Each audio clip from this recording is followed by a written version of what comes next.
My name is Michael, and today I'm going to tell you about the moment I realized I'd been carrying a weight that was never mine to carry. Before I go any further, I want to ask you something. If this story resonates with you, if you recognize yourself in what I'm about to share, please subscribe to this channel, share it with someone who might need to hear these words, and leave a comment telling me about your own struggle with anxiety. Your stories matter, and they remind all of us that we're not alone in this. I was 32 years old when the anxiety became unbearable. Looking back, I'd been anxious my whole life. As a kid, worrying about my parents' marriage. As a teenager, stressed about grades and fitting in. As a young adult, carrying the weight of every decision, every relationship, every possibility. But I'd always functioned. I'd gotten through school, landed a good job as a high school history teacher in Phoenix, gotten married to my college sweetheart, Lauren. From the outside, my life looked fine, stable, together. Inside, I was drowning. The anxiety lived in my chest like a constant weight. Not always overwhelming, but always there. A tightness that never fully released. A knot in my stomach that had become so familiar I barely noticed it anymore. Except I did notice it. Every single day. I worried about everything. Whether I was a good enough teacher, whether my students liked me or just tolerated me, whether I was preparing them adequately for their futures or failing them, whether Lauren was happy in our marriage or just going through the motions, whether we'd have enough money saved for the future, whether something bad was going to happen to my parents, to my younger sister, to anyone I loved. The what-ifs were constant. What if I get sick? What if Lauren gets sick? What if I lose my job? What if we can't have kids? What if we have kids and I'm a terrible father? What if something terrible happens and I'm not prepared? I tried to manage it. I made lists. I planned. I prepared. I tried to think through every scenario so nothing could catch me off guard. But the more I tried to prepare for every possibility, the more anxious I became, because there were always more possibilities. Always more things that could go wrong, Lauren noticed. Of course she did. We'd been married for 3 years, and she knew me better than anyone. "Michael, you're doing it again," she'd say gently when she caught me staring into space, clearly lost in worried thoughts. "Doing what?" "Carrying the weight of the world. I can see it on your face. What are you worried about now?" "Nothing.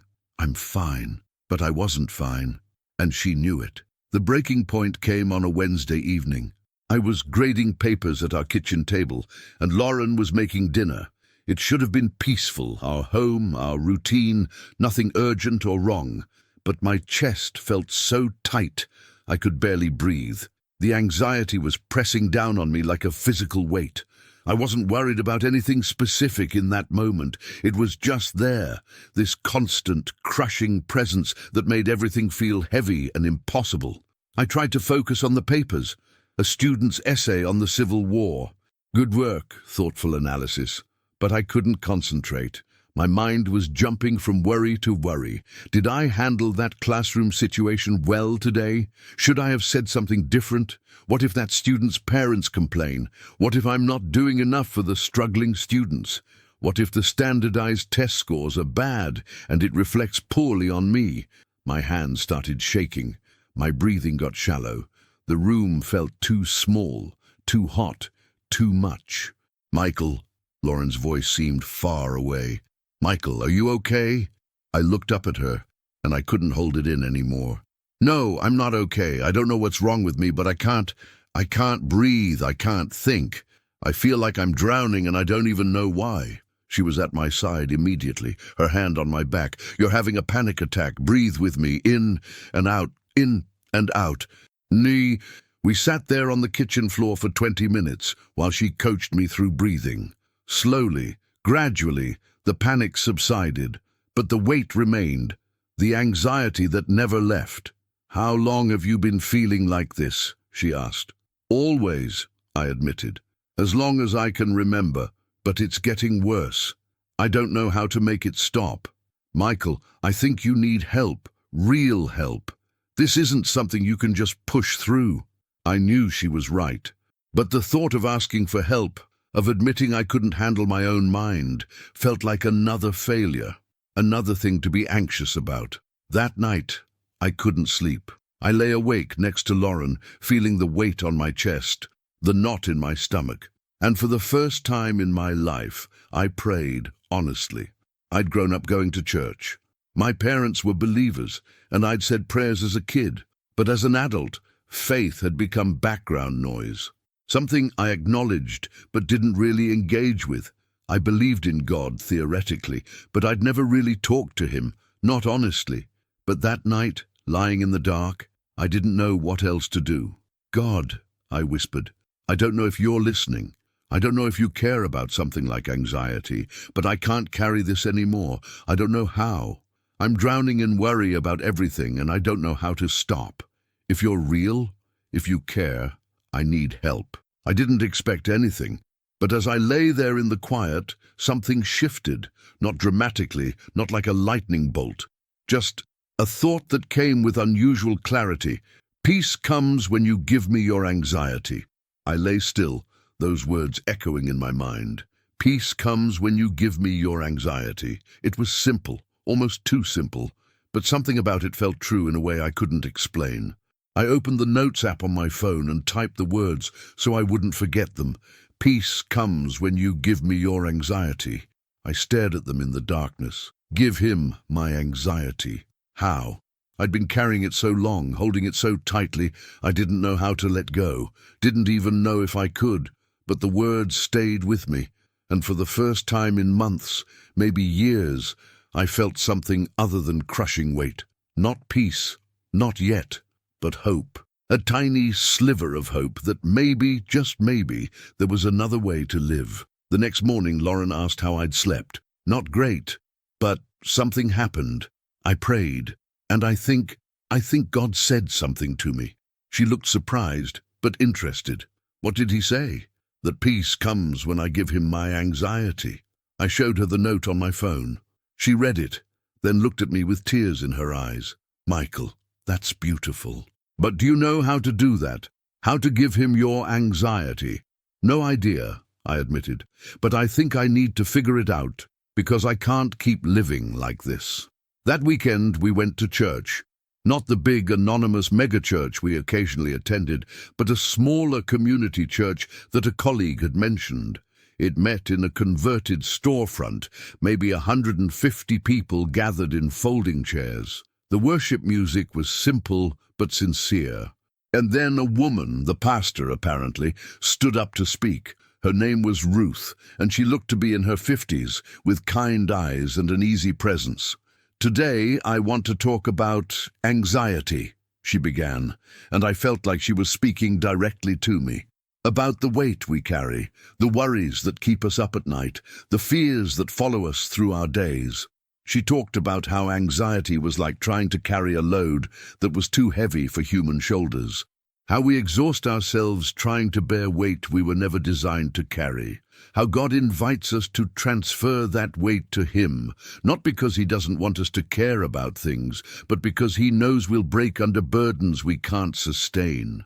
Casting all your anxieties on Him, she quoted, because He cares for you. That's not a suggestion. It's an invitation. It's permission to stop carrying what you were never meant to carry alone. I felt tears on my face. This was exactly what I needed to hear. Not that anxiety was wrong or bad, not that I should be able to just get over it, but that there was someone willing to carry it with me, or for me. After the service, I found myself approaching Pastor Ruth. "Can I talk to you about anxiety?" "Of course," she said warmly. "Walk with me." We sat in the small prayer room off the main space, and I told her everything. The constant worry, the weight in my chest, the panic attack, the prayer, the words I'd heard. "Peace comes when you give me your anxiety." She listened without interrupting, her face showing understanding and compassion. "Michael, what you heard, that's real. That's God speaking to you, and learning to give Him your anxiety, to cast your cares on Him. That's going to be a practice, not a one-time event, but something you learn to do, over and over, daily, sometimes moment by moment." "I don't know how," I admitted. I know, but that's okay. We have a group that meets Wednesday evenings, people learning to live with peace instead of anxiety. Would you be interested in joining? I thought about Wednesday evenings, my usual routine of grading papers, carrying worry, exhausting myself with concern over things I couldn't control. Yes, I'll be there. As Lauren and I drove home, she squeezed my hand. You seem different. Lighter, maybe. I don't feel lighter yet. The anxiety is still there. But for the first time, I feel like there might be a way forward, like I don't have to carry this alone. That evening, I sat on our back patio and looked at those words again. Peace comes when you give me your anxiety. I didn't fully understand what it meant yet, didn't know how to actually do it, but I knew this was the beginning of something. Not an instant cure, not a magic solution, but a path, a direction, a possibility I'd never considered. For 32 years, I carried anxiety like it was my job, like if I worried enough, planned enough, prepared enough, I could prevent bad things from happening. But I was exhausted, broken, drowning. Maybe it was time to try something different. Maybe it was time to learn what it meant to give my anxiety to someone bigger than me. I didn't know how this journey would go. Didn't know if I could actually find peace. But for the first time in longer than I could remember, I wanted to try. If you've read this far, let me ask you, what anxiety are you carrying? What weight is pressing on your chest, keeping you up at night, following you through your days? What would it mean for you to hear those words? Peace comes when you give me your anxiety. Leave a comment and tell me, because I'm learning that we're not meant to carry these burdens alone, and maybe, like me, you need permission to finally put them down. The Wednesday evening group met in the same prayer room, where I'd talked with Pastor Ruth. When I arrived, 6 other people were already there, a mix of ages and backgrounds, all sitting in a circle of mismatched chairs. Pastor Ruth welcomed me warmly. Everyone, this is Michael. He's joining us for the first time. The introductions went around. There was James, a firefighter in his 40s who dealt with anxiety after witnessing traumatic calls. Sandra, a young mother of 3 who couldn't stop worrying about her children. Carlos, a college student paralyzed by anxiety about his future. Emma, a retired nurse whose anxiety had gotten worse after her husband died. David, a business owner whose stress was affecting his health. And Rebecca, a software developer who hadn't slept properly in months. Welcome to the anxiety group, Pastor Ruth said with a gentle smile. Though really, we're learning to be the peace group. We're all here because we're tired of carrying weight we weren't meant to carry, and we're learning what it means to give our anxiety to God. She asked everyone to share how their week had been. James talked about a particularly difficult call that had triggered his anxiety. Sandra described lying awake at night, imagining terrible scenarios involving her kids. David mentioned chest pains that his doctor said were stress-related. When it was my turn, I shared about the panic attack, about the words I'd heard in prayer, about feeling like I'd been drowning in anxiety my whole life. Those words you heard, Pastor Ruth said, peace comes when you give me your anxiety. That's the foundation of what we're learning here. But Michael, I want to be honest with you. This isn't a quick fix. You've been carrying anxiety for 32 years. Learning to give it to God is going to take time and practice. How do you even do that, I asked. How do you give anxiety to God? It's not like I can just hand him a physical weight. That's the question, isn't it? She smiled. Let me show you something we practice here. It's based on 1 Peter 5:7. Cast all your anxiety on him because he cares for you. The word cast there literally means to throw, not to gently place, but to actively throw your burdens onto God. She had us do an exercise. Close your eyes. Think about one specific thing you're anxious about, just one. Picture it in your mind. Now imagine it as a physical weight, a stone, a burden, something you're holding. Feel the heaviness of it. And then, in your mind, picture yourself throwing it to Jesus. Actually throwing it, letting it go. I closed my eyes and thought about my biggest current anxiety, whether I was a good enough teacher. I pictured it as a heavy stone in my hands, and I tried to imagine throwing it, but I couldn't. My mind wouldn't let go. I'd picture throwing it, and immediately I'd picture catching it again. The anxiety wouldn't leave. When we opened our eyes, I admitted, I couldn't do it. I tried to throw it, but I just kept holding on. That's normal, Pastor Ruth said, especially at first. We're so used to holding our anxieties, so convinced that worrying about things is how we stay in control. Letting go feels dangerous.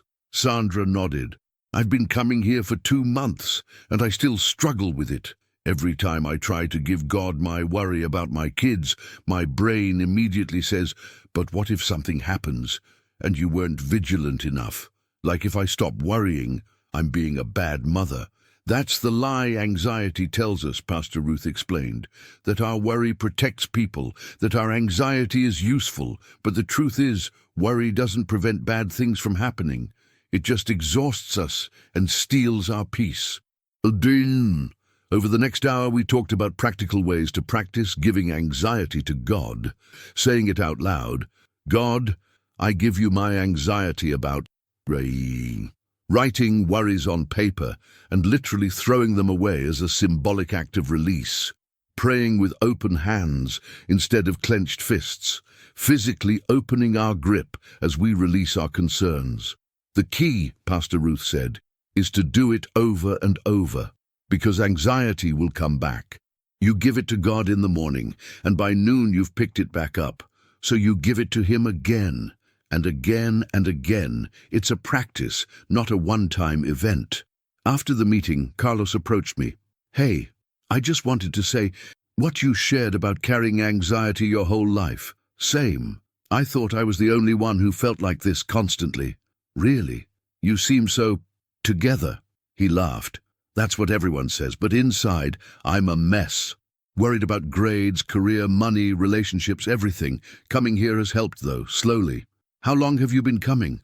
4 months. And I'm not cured or anything. Still anxious. But I'm learning to recognize when I'm carrying anxiety versus when I've given it to God. There's a difference in how it feels. On the drive home, I thought about what Carlos said. A difference in how it feels. Right now, I still felt the familiar weight, the tightness in my chest, the knot in my stomach. How would I know when I'd successfully given my anxiety to God? That night, I tried the exercise Pastor Ruth had taught us. I knelt by my bed, something I hadn't done since I was a kid, and I spoke out loud. God, I give you my anxiety about being a good teacher. I pictured it as a weight in my hands and imagined throwing it. I give you my worry about Lauren and our marriage. Another throw. I give you my fear about the future. Another. But even as I said the words, even as I pictured releasing them, I could feel my mind holding on. It was like my brain didn't believe I could actually let go. Like some part of me was convinced that if I stopped worrying, everything would fall apart. I opened my hands physically, palms up, as Pastor Ruth had suggested, and I prayed, God, I want to give you these anxieties, but I don't know how. I keep holding on. Help me learn to let go. And in the quiet that followed, I didn't hear words like I had that first night, but I felt something. Not peace exactly, but maybe the edge of peace, like standing at the shore before stepping into water. I hadn't let go yet, but I could see the possibility. Over the next few days, I tried to practice what I'd learned. Each morning before getting out of bed, I'd pray, God, I give you my anxiety about today. Each time I felt the familiar weight settling on my chest, I'd pause and whisper, I'm giving this to you. It didn't work perfectly. Most of the time I'd give God an anxiety and then immediately pick it back up like Sandra had described. But occasionally, just occasionally, I'd feel a moment of lightness, brief, fleeting, but real, a glimpse of what peace might feel like. At school, I had a difficult day. A parent emailed complaining about a grade I'd given their son. My immediate reaction was spiraling anxiety. What if I was wrong? What if they complain to the principal? What if I lose my job? What if I'm not cut out for teaching?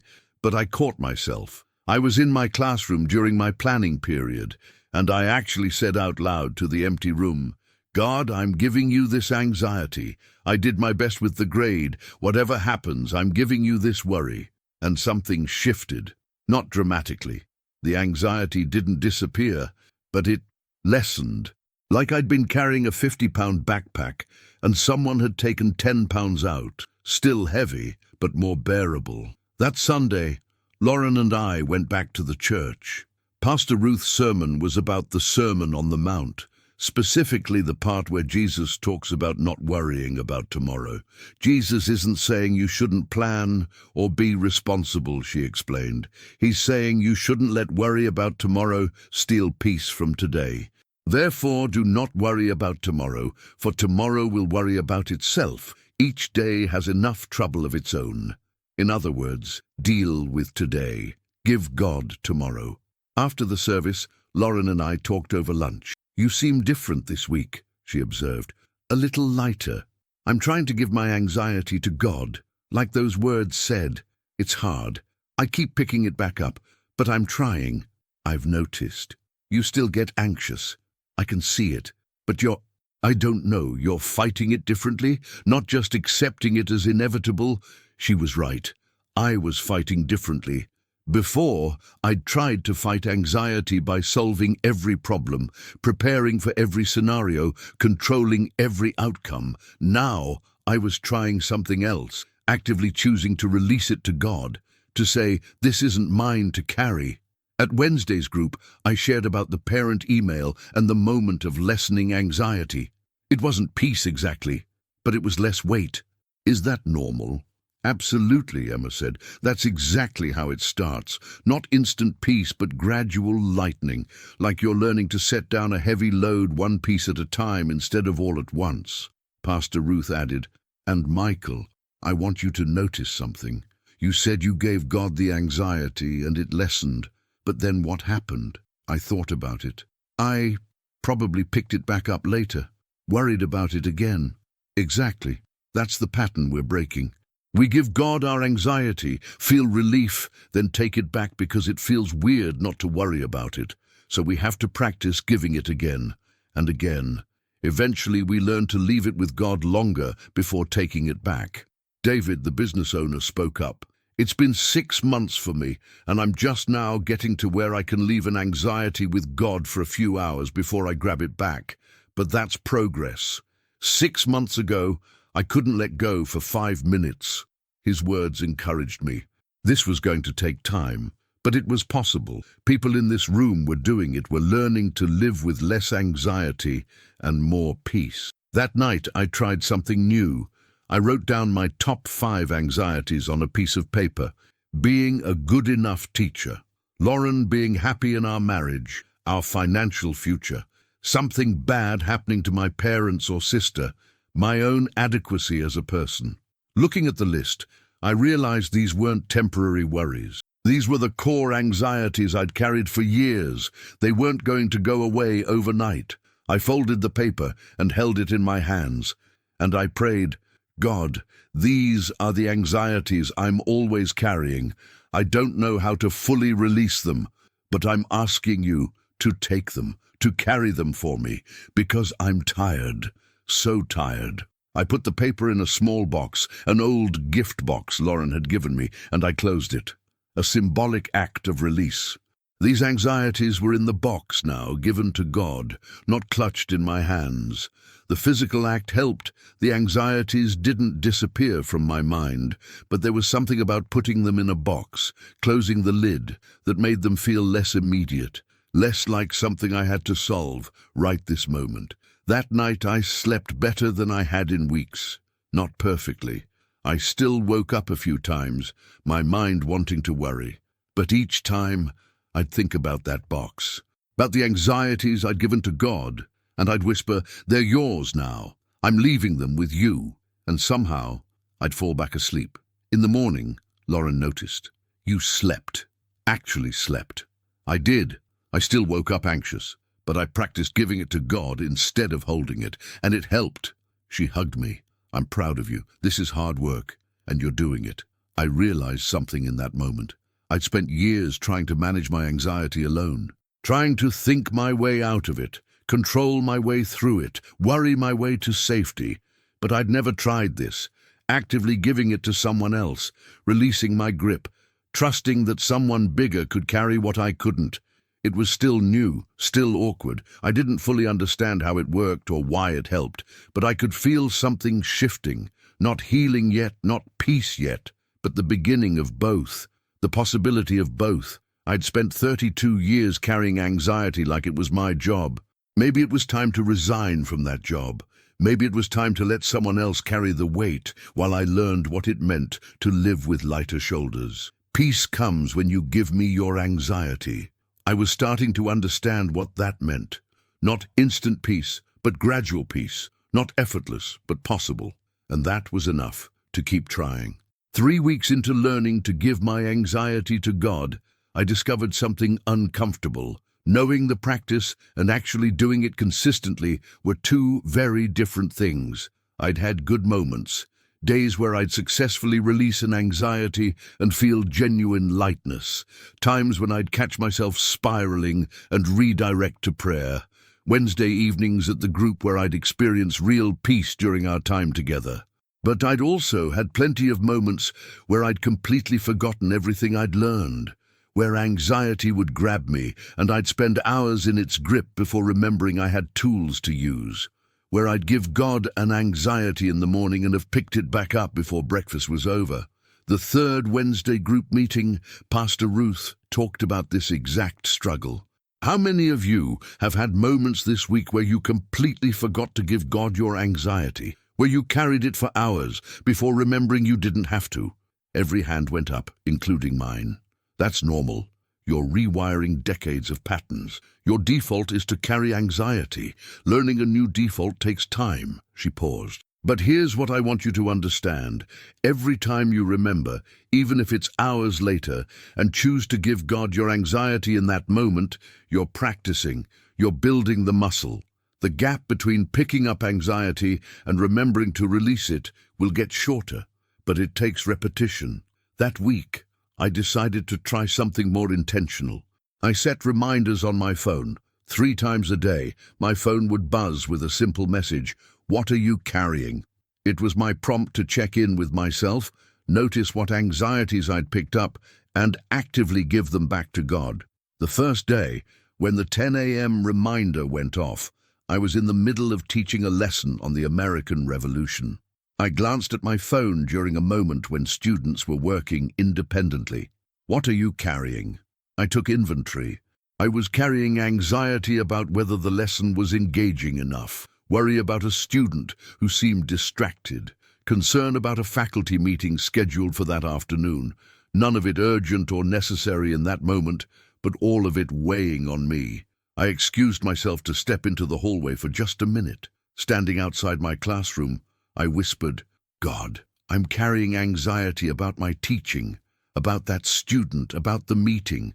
I'm giving them to you. These aren't mine to hold." And I physically opened my hands, palms up, like Pastor Ruth had taught us. A small, simple gesture, but it helped. When I went back into the classroom, I felt lighter, more present with my students. At home that evening, Lauren noticed me checking my phone when the 3 p.m. reminder went off. "What's that?" she asked. I showed her. "A reminder to check what anxiety I'm carrying and give it to God 3 times a day." She smiled. "That's smart." "Can I ask you something? Is it working? The whole giving anxiety to God thing? Because I can tell you're trying, but I'm not sure if it's actually helping." Her question was fair and honest. "It's helping," I said, "but not the way I thought it would. I thought maybe I'd give God my anxiety and it would just go away. But it doesn't. It comes back. Sometimes immediately. But I'm learning to recognize when I'm carrying it and to actively choose to release it. And in those moments of release, there's peace. Brief but real. So it's not like you're cured of anxiety. No, not even close. But I'm learning a different relationship with it. Before, anxiety was just this constant weight I carried because I didn't know I had any other option. Now I'm learning I can put it down, even if I have to put it down 50 times a day. She hugged me. "I'm glad you're learning this, even if it's slow." That Sunday, Pastor Ruth preached on Philippians 4:6-7, the famous passage about not being anxious, but instead praying about everything with thanksgiving, and God's peace guarding our hearts and minds. Notice the order here, she said. First, don't be anxious. Second, pray about everything. Third, do it with thanksgiving. And then, only then, the peace of God comes. Peace isn't the starting point, it's the result of the practice. She explained that thanksgiving was key. When you're giving God your anxiety, if you can also give him thanks for anything, even something small, it shifts your focus. You're not just releasing burden, you're remembering who God is and what he's done. I thought about my practice. I'd been giving God my anxieties, but I hadn't been including thanksgiving. That afternoon, I tried it differently. God, I give you my anxiety about money, and I thank you that we have enough for today. I give you my anxiety about being a good teacher, and I thank you for the moments when I do connect with students. I give you my anxiety about Lauren's happiness, and I thank you for our relationship, for her patience with me. Something about adding thanksgiving changed it. The release felt more complete, like I wasn't just throwing anxiety at God, but actually having a conversation with him, remembering his faithfulness while releasing my fear. That week, something happened that tested everything I'd been learning. My principal called me into his office. My stomach dropped immediately. In my experience, being called to the principal's office was never good news.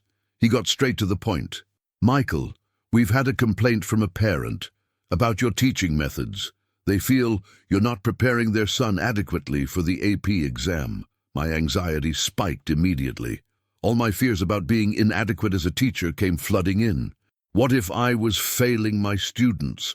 What if I lost my job? What if I wasn't cut out for teaching? I want to be clear, the principal continued. I think you're a good teacher, but I need to document this conversation, and I'd like you to meet with the parent and me to discuss their concerns. I left his office in a daze. My chest was tight, my breathing shallow, all the familiar symptoms of anxiety in full force. I made it to my car in the parking lot and just sat there gripping the steering wheel. And then I remembered. I had tools. I had a practice. I pulled out my phone and opened to my notes to those words, "Peace comes when you give me your anxiety."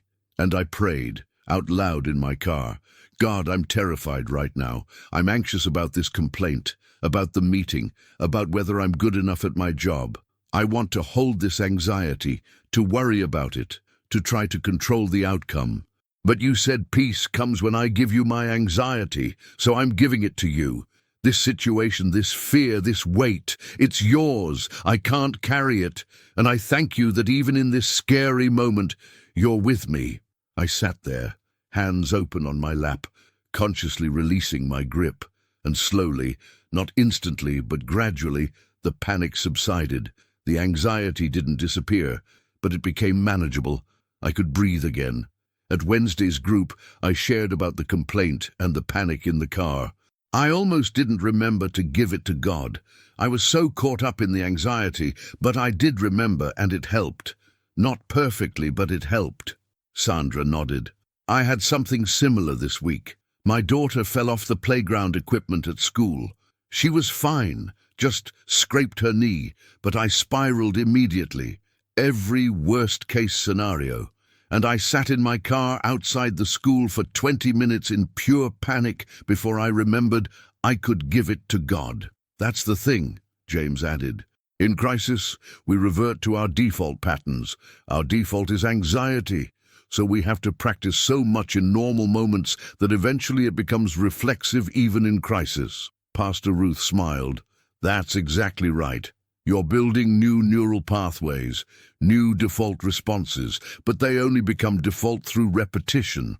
Michael, the fact that you remembered in your car, even after panicking first, that's progress. Real progress. Emma, the retired nurse, shared something that struck me. I've been coming here for 5 months, and I've noticed something.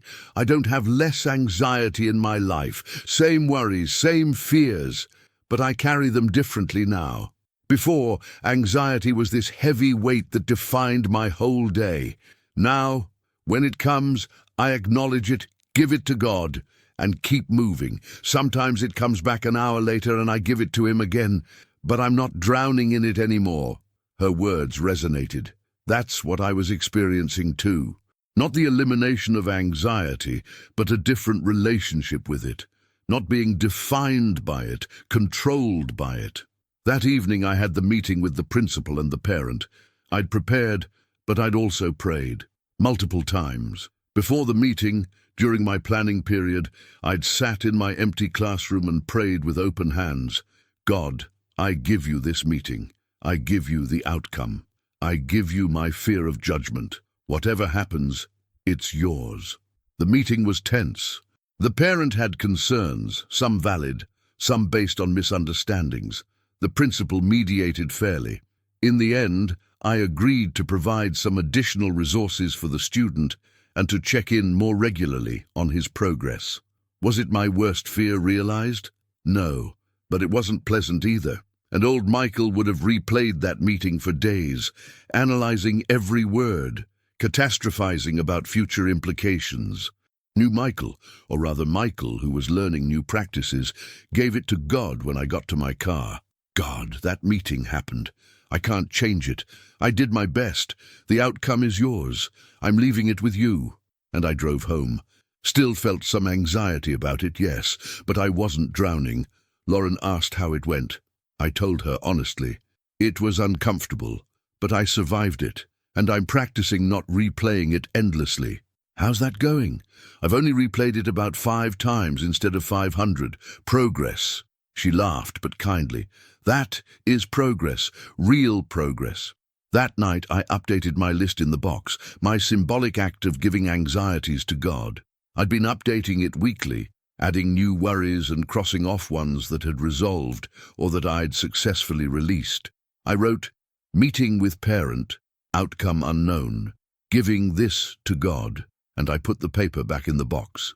The next Wednesday, Pastor Ruth taught about the difference between concern and anxiety. Concern is appropriate care about something real. Anxiety is worry about something that might happen, usually something outside your control. You can have concern and still have peace. You can care deeply and still give God your anxiety. She gave an example. If your child is sick, concern means you take them to the doctor, care for them, do what's needed. Anxiety means you spiral about worst-case scenarios, imagine terrible outcomes, torment yourself with what-ifs.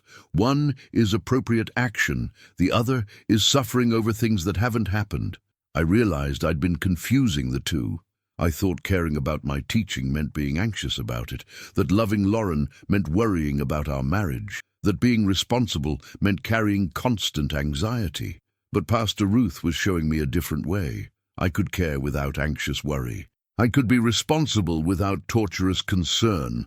I could take appropriate action and then release the outcome. On the drive home, I thought about this distinction. Concern versus anxiety, action versus worry.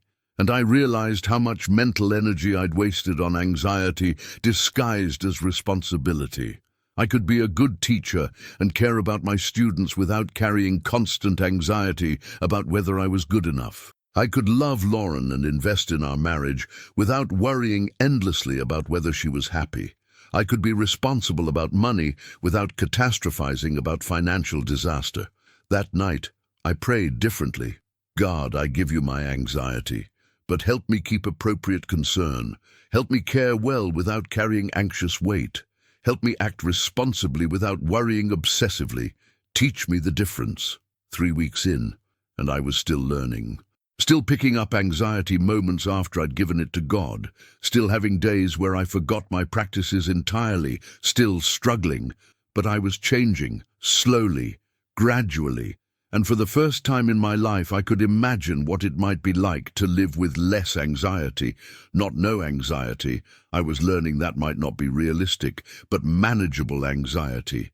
Anxiety that I could give to God and leave with Him, at least for a little while, instead of carrying it alone. Peace comes when you give me your anxiety. I was learning it was true. Not easy, not instant, not perfect, but true. And that was enough to keep practicing. 6 weeks into learning to give my anxiety to God, I had my first opportunity to help someone else with what I was learning. and it showed me just how much I'd actually changed. It started with one of my students.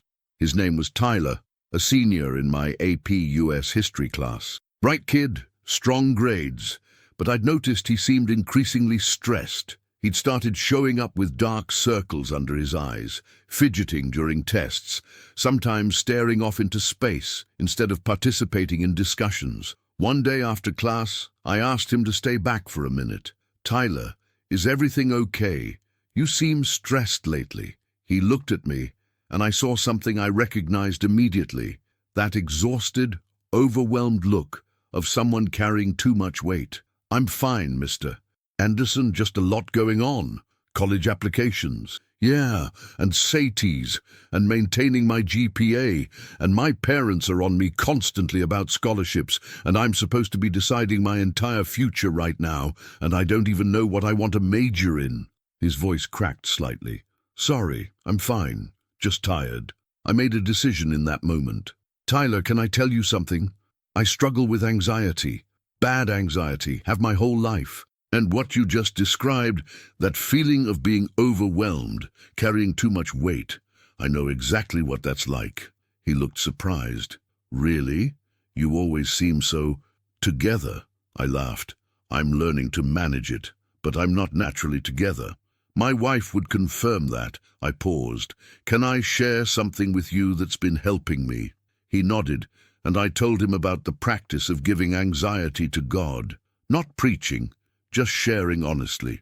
The words I'd heard, the weekly group, the practical tools, the struggle to actually do it consistently. "I don't know if you're religious or anything," I said, "but even if you're not sure about God, the practice of acknowledging what you're carrying and consciously trying to release it, that helps. You don't have to carry everything alone." His eyes got a little watery. "I feel like I'm drowning.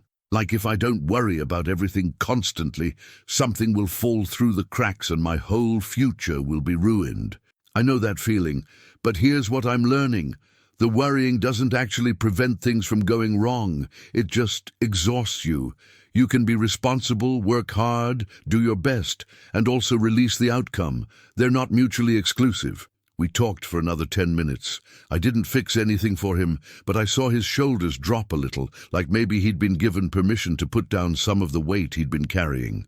That Wednesday at group, I shared about the conversation with Tyler. I felt like a hypocrite, I admitted. I'm still learning this myself, still pick up my anxiety constantly. Who am I to try to help someone else? Pastor Ruth smiled. "Michael, you don't have to be perfect to help others. You just have to be a little further along the path. Tyler doesn't need someone who's mastered anxiety.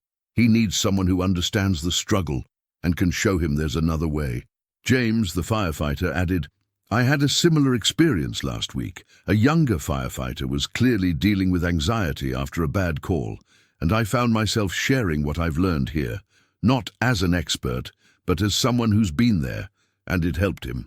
Over the next few weeks, Tyler started occasionally stopping by my classroom during lunch. Not every day, but when he was especially overwhelmed. We'd talk about what he was carrying, and I'd walk him through the practice of giving it to God.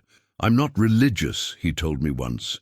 "My family doesn't really do church. But when I try what you taught me, acknowledging the anxiety and trying to release it, it helps, even if I'm not sure who I'm releasing it to." "That's okay," I said. "Start where you are. The practice matters even if you're still figuring out the theology." I noticed that teaching Tyler reinforced my own practice. When I'd help him identify what he was carrying, I'd realize I was carrying similar things. When I'd encourage him to give his anxiety to God, I'd remember to do the same. At home, Lauren noticed the change. "You seem lighter lately, more present." "I'm working at it, still struggle, but I'm getting better at catching the anxiety earlier and releasing it before it crushes me." "What changed? What's making the difference?" I thought about it. Repetition, I think. Every day, multiple times a day, I practice, and slowly it's becoming more automatic, not effortless, but more natural, like learning a new language. At first, you have to think about every word, but eventually, some phrases become automatic. She smiled. "I'm proud of you, and grateful, because when you're not drowning in anxiety, you're more here with me. It affects us. Her words reminded me that my anxiety had never been just my problem. It had affected our marriage, even when I tried to hide it. Learning to give it to God wasn't just about my peace, it was about our relationship too. That Sunday, Pastor Ruth preached on Matthew 11:28-30. Come to me, all you who are weary and burdened, and I will give you rest. She focused on the word rest. Rest doesn't mean inactivity, she explained. It means laying down burdens you weren't meant to carry. Jesus isn't inviting you to do nothing. He's inviting you to stop carrying weight that's crushing you, to exchange the heavy yoke of anxiety for his lighter yoke of trust. After the service, an older man approached me. I'd seen him around but never talked to him. His name was Gerald, and he was probably in his 70s. I heard you talking in the Wednesday group a few weeks ago, he said, about teaching and anxiety. I wanted to tell you, I taught high school for 35 years, and I carried anxiety the entire time. Every day, worried about whether I was good enough, whether I was reaching students, whether I'd make a mistake that would ruin someone's education. Did it ever get better? I asked. Not for me, no, because I didn't know I could give it to God. I just carried it for 35 years, and it wore me down. By the time I retired, I was exhausted. He paused. But I'm learning now, at 73, what you're learning at 32. Better late than never. His words struck me. 35 years of carrying anxiety and teaching. I was 6 weeks into learning to release it. If I could learn this now, how different might the next 35 years be? That week, I had a parent-teacher conference with Tyler's parents. They'd requested it, concerned about his stress levels. I was honest with them about what I'd noticed and what Tyler had shared with me. He's carrying a lot, I said. The pressure to perform, to get into a good college, to have his future figured out. And I think some of that pressure, with all respect, is coming from home. His mother looked defensive. We just want him to succeed, to have opportunities. I understand, but he's drowning in anxiety. And I say this as someone who struggles with anxiety myself. When the pressure to be perfect becomes overwhelming, it's paralyzing, not motivating. I shared a little about my own journey, about learning to release anxiety, about the difference between healthy concern and crushing anxiety. They listened, though I wasn't sure if it landed. But a few days later, Tyler's mom emailed me. Thank you for your honesty in the conference. My husband and I have been talking, and we realize we've been putting too much pressure on Tyler. We're going to try to ease up. And honestly, I think I carry a lot of anxiety too. You mentioned a group at your church. I gave her the information, surprised and encouraged. Maybe my willingness to be vulnerable about my own struggle was creating space for others to acknowledge theirs. At the next Wednesday group, there was a new person, Tyler's mom, Sharon. She looked nervous, but she'd shown up. Pastor Ruth welcomed her warmly, and when it was Sharon's turn to share, she talked about anxiety over her son, over being a good parent, over the future. I've been carrying so much worry about Tyler's future that I've made both of us miserable, she admitted. And I don't know how to stop. The group responded with understanding and support. Sandra, the mom of 3, shared her own struggle with anxiety about her kids. Emma talked about realizing that worrying about people doesn't protect them. After the meeting, Sharon approached me. Thank you for being honest in that conference. I'd never have come here if you hadn't shared about your own anxiety. Over the next few weeks, I watched Sharon learn the same practices I'd been learning. And I noticed Tyler seemed lighter too. His mom's anxiety had been feeding his, and as she learned to release hers, he had space to breathe. One afternoon, Tyler stayed after class to tell me something. My mom's been different lately, less on me about everything. And she told me she's been going to your church group, learning to give her anxiety to God or something. I don't fully get it, but whatever she's doing, it's helping. Home is less stressful. That's great, Tyler, really great. And Mr. Anderson, I wanted to tell you I've been practicing what you taught me. When I feel overwhelmed, I try to acknowledge what I'm carrying and release it. It doesn't always work perfectly, but sometimes it really helps. Like yesterday, I had 3 tests scheduled for the same day, and instead of panicking, I just gave it to God, I guess? Or to the universe, I don't know. But I felt better. Watching Tyler and his mom both learn to release anxiety and seeing how it affected their relationship reminded me again that this work wasn't just personal, it rippled out. When one person learned to live with less anxiety, it affected everyone around them. At home that evening, Lauren asked about my day. As I told her about Tyler and Sharon, she said something that surprised me. "Michael, I think I need to learn this too. The giving anxiety to God thing. You struggle with anxiety. Not like you do. But yes, I worry about you, about our future, about whether I'm doing enough. And watching you change, seeing you lighter, I want that too. Can I come to the Wednesday group with you?" The next Wednesday, Lauren came with me. She was quiet during most of the meeting, just listening. But when Pastor Ruth did the guided exercise, visualizing anxiety as a weight and giving it to God, I saw Lauren's hands open on her lap, saw tears on her face. After the meeting, she said, "I didn't realize how much I was carrying, about us, about the future, about everything, and trying to release it, even just trying, that felt so freeing." "Welcome to the practice," I said. "It's hard. You'll pick it back up constantly, but it's worth it. I can see that because you're different. You're still you, still thoughtful and caring. But you're not crushed anymore. There's lightness in you that hasn't been there in years." That night, lying in bed, I thought about how far I'd come in 6 weeks. I still struggled with anxiety, had carried it multiple times that very day, but I'd also released it multiple times. And each time I released it, the peace lasted a little longer before anxiety crept back in. I'd helped Tyler find relief. I'd been honest with Sharon and created space for her to get help. I'd invited Lauren into this practice, all while still learning myself. Pastor Ruth had been right. You didn't have to be perfect to help others. You just had to be willing to share what you were learning, struggles and all. I pulled out my journal, something I'd started keeping to track my anxiety patterns and my practice of release. I wrote, "6 weeks ago I was drowning, now I'm swimming. Not perfectly, not without effort, but swimming. I'm learning that peace doesn't mean the absence of anxiety. It means knowing what to do when anxiety comes. Knowing I don't have to carry it alone. Knowing someone bigger is willing to carry it for me if I'm willing to let go." I'm teaching this to Tyler. Sharon is learning it. Lauren is starting to learn it. And all of us are slowly, gradually, finding lighter shoulders and easier breathing. Peace comes when you give me your anxiety. I'm learning it's true.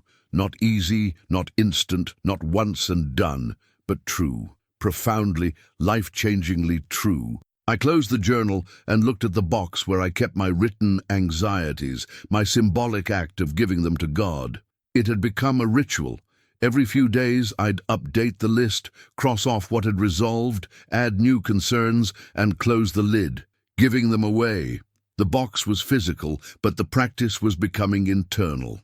I didn't always need the box to release anxiety now. I could do it in my car, in my classroom, in my bed at night.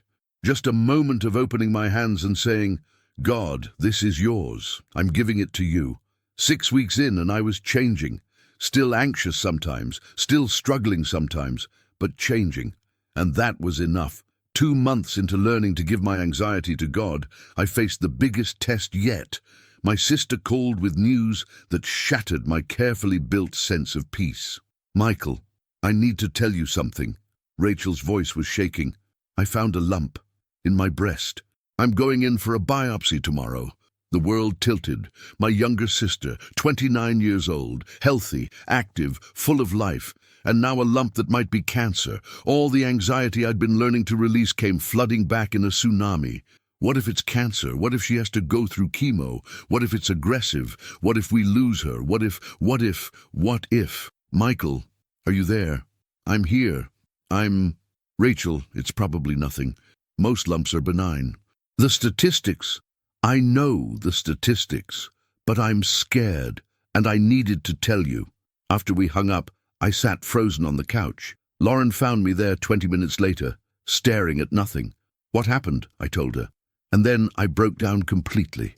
All the peace I'd been building, all the practices I'd been learning, they felt useless in the face of this. My sister might have cancer, and no amount of prayer or release or practice felt like enough. Lauren held me while I cried. "We don't know anything yet. The biopsy might show it's nothing. But what if it's not nothing? What if—" She stopped me gently. "Michael, what have you been learning about anxiety and what-ifs? This is different. This is real. This is my sister." "I know, but the what-ifs are still what-ifs. We don't know yet. And torturing yourself with worst-case scenarios before we have any information, that's not helping Rachel. It's not helping you." She was right. Intellectually, I knew she was right.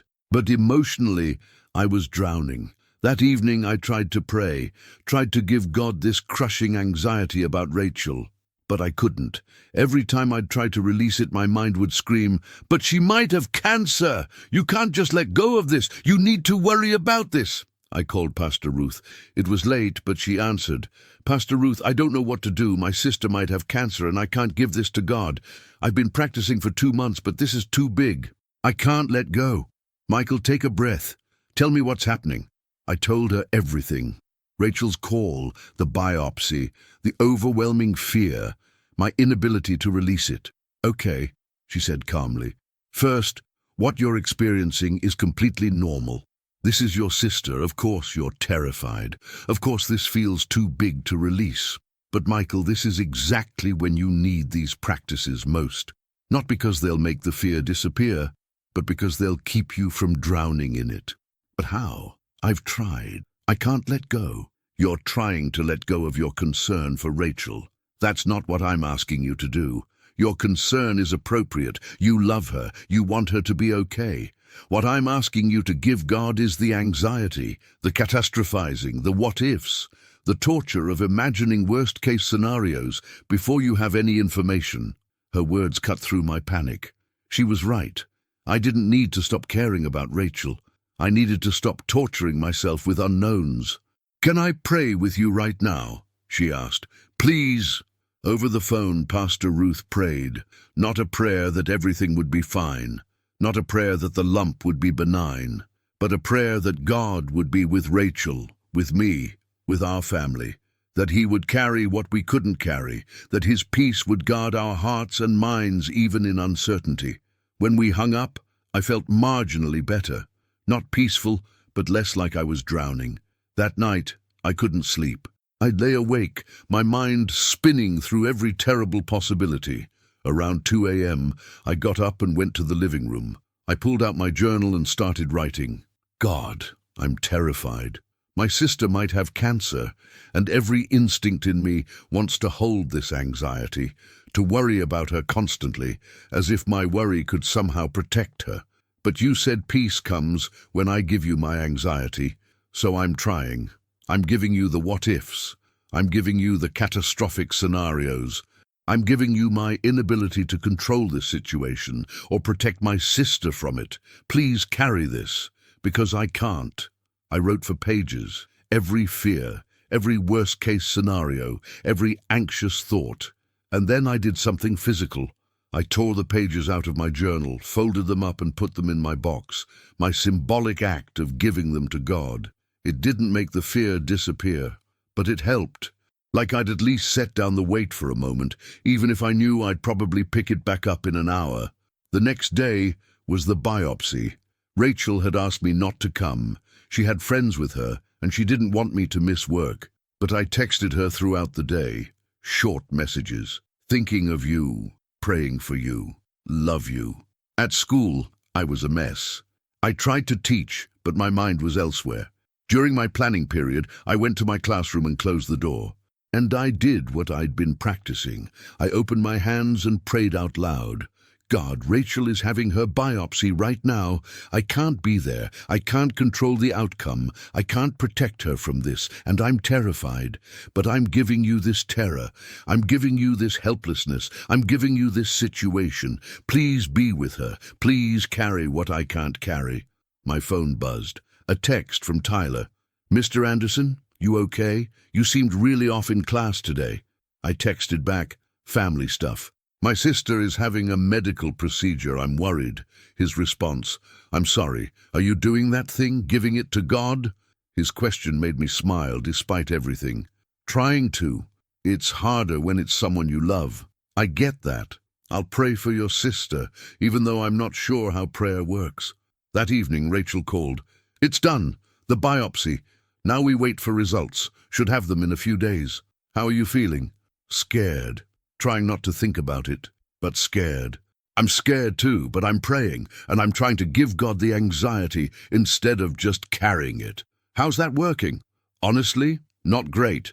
I keep picking it back up, but I'm trying. Keep trying, and let me know if it works, because I'm drowning over here. At Wednesday's group, I shared about Rachel. The room went quiet. This was different from the usual anxieties we discussed. Job stress, parenting worries, financial concerns. This was serious, potentially life-threatening. Pastor Ruth spoke gently. Michael, I want you to hear something. Faith doesn't mean you won't feel afraid. It doesn't mean you won't experience anxiety when someone you love is facing something scary. Faith means you don't face it alone. You have someone to give the anxiety to, even when it feels impossible to release. Sharon, Tyler's mom, added, My sister had breast cancer 3 years ago, and I tortured myself with worry during her treatment. I wish I'd known then what I'm learning now. That I could care deeply without carrying crushing anxiety. That I could be present for her without drowning in fear. Is she okay? I asked. She's in remission. 2 years cancer-free. But those months of treatment were hell for both of us. Mostly because I was so consumed with anxiety that I couldn't just be there for her. Her words hit me. I didn't want to be so consumed with anxiety that I couldn't be present for Rachel, whatever came. James, the firefighter, shared something that helped. In my job, I see the worst-case scenarios all the time. People in crisis, tragedy, loss. And I've learned something. You can't prevent bad things by worrying about them. Anxiety doesn't protect anyone. But being present, really present, not mentally spiraling, that's what people need when they're going through hard things. I thought about that. Rachel needed me present, not drowning in catastrophic thoughts. She needed my support, not my panic. That night I tried a different approach. Instead of trying to release all my anxiety at once, I gave God specific pieces of it. God, I give you my fear that the results will be bad. Open hands, release. I give you my worry about Rachel having to go through treatment. Open hands, release. I give you my terror of losing her. Open hands, release. I give you my helplessness about not being able to fix this. Open hands, release. Each piece, released one at a time, and slowly the crushing weight became more manageable. Not gone, but bearable. Friday afternoon, Rachel called. My heart was pounding before I even answered. It's benign, she said, crying. The lump is benign, not cancer. I'm okay. I sat down hard, overwhelmed with relief. Thank God, thank God. I know. I've been a mess waiting for these results, but it's benign. I'm okay. After we hung up, I just sat there crying. Relief, gratitude, exhaustion from 3 days of intense anxiety. All of it washing over me. Lauren found me. Good news? Benign. She's okay. We held each other, both crying, and then Lauren said something profound. You gave it to God.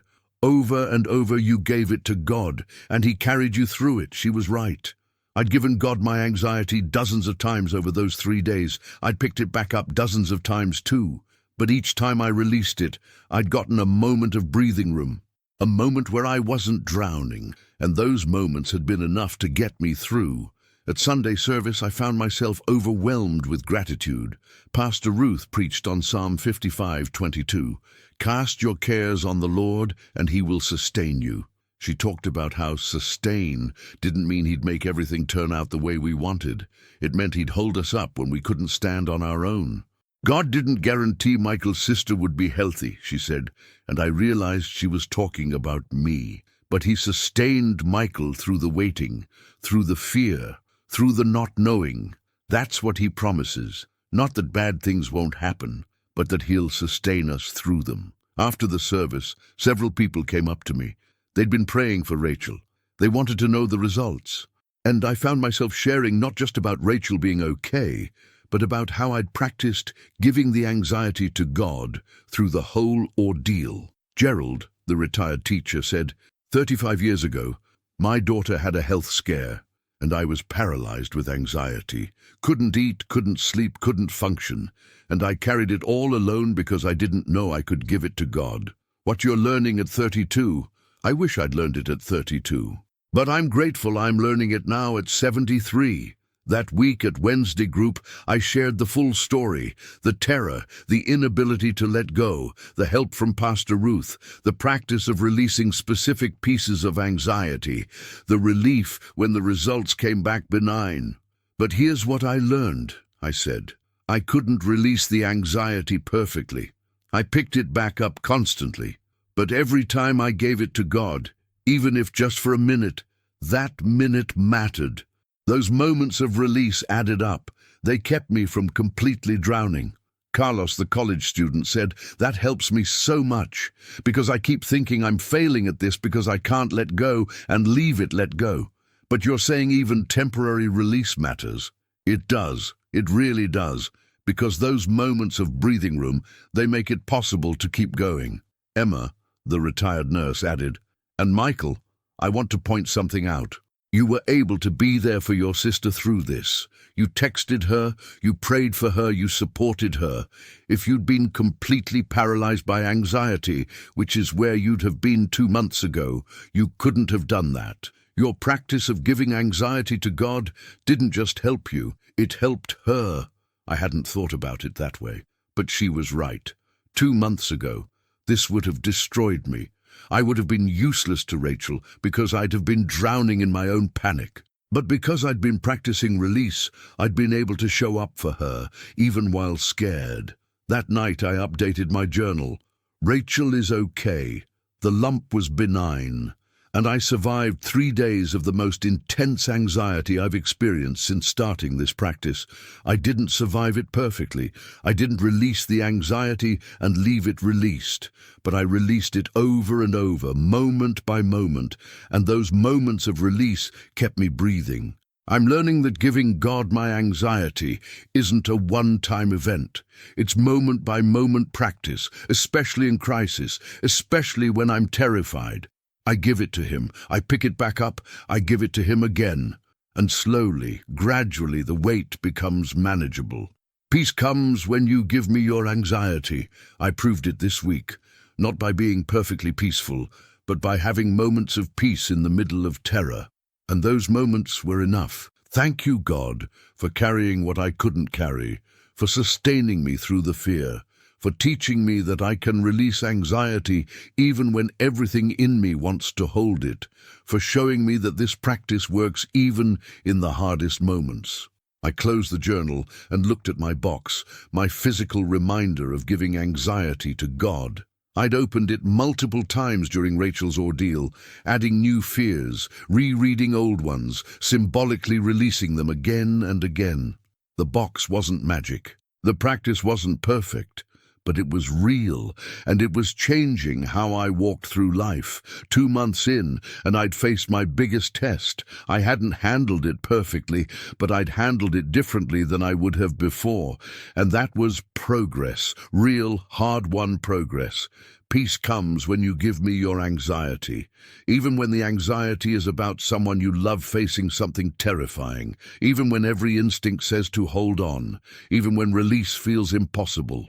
Peace comes. Not all at once, not perfectly, but it comes.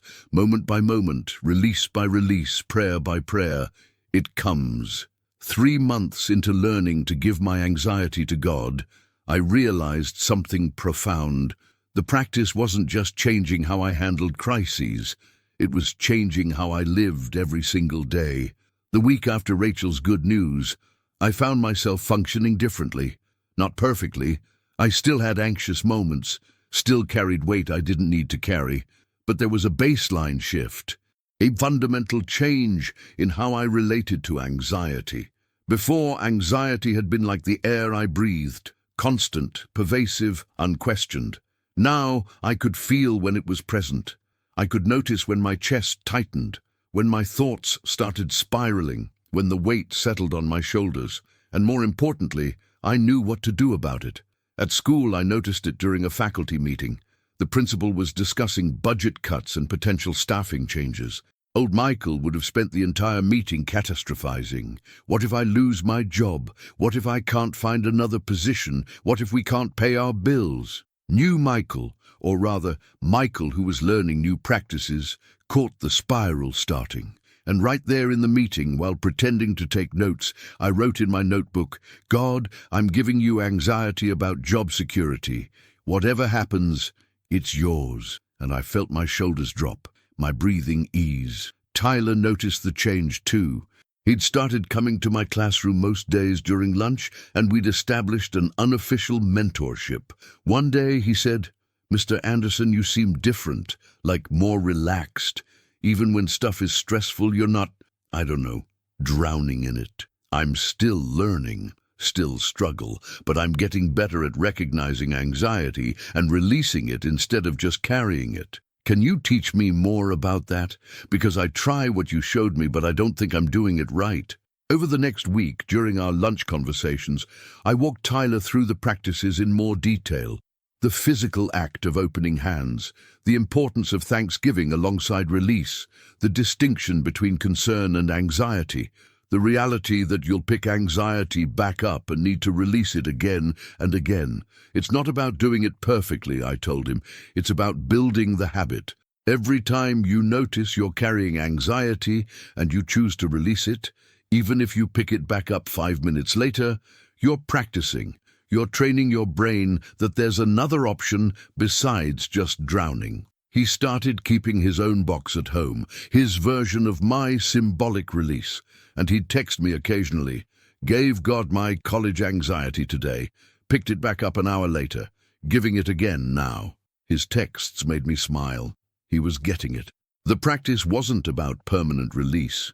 It was about repeated, intentional release over and over and over.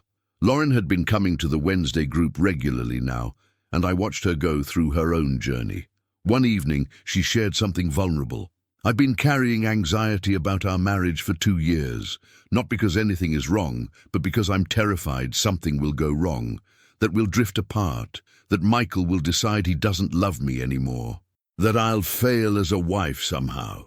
Tears rolled down her face. "And I've just realized this anxiety has been affecting how I show up in our marriage. I've been guarded, holding back, trying to control things to prevent the loss I'm afraid of." After the meeting, in the car, I took her hand. "I had no idea you were carrying that. I didn't want to burden you with it. You had enough anxiety of your own. But that's the thing. We've both been carrying anxieties alone, trying to protect each other. What if we practiced this together? Gave God our anxieties together?" That night, we tried something new.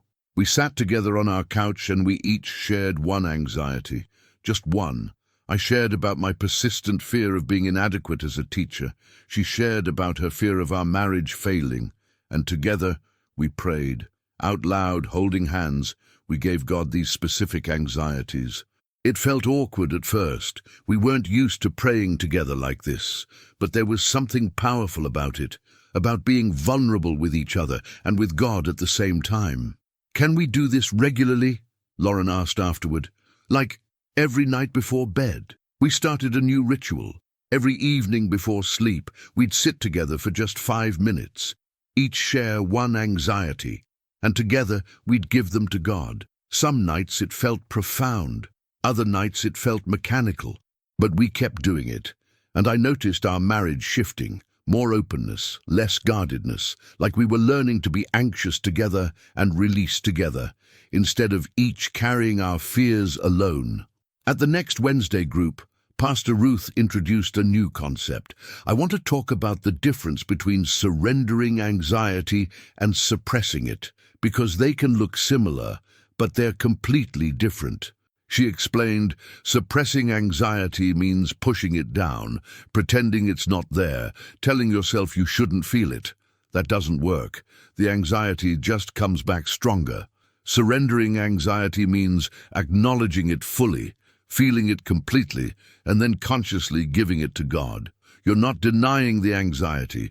You're admitting you can't carry it and releasing it to someone who can. Sharon, Tyler's mom, spoke up. I've been doing this wrong then.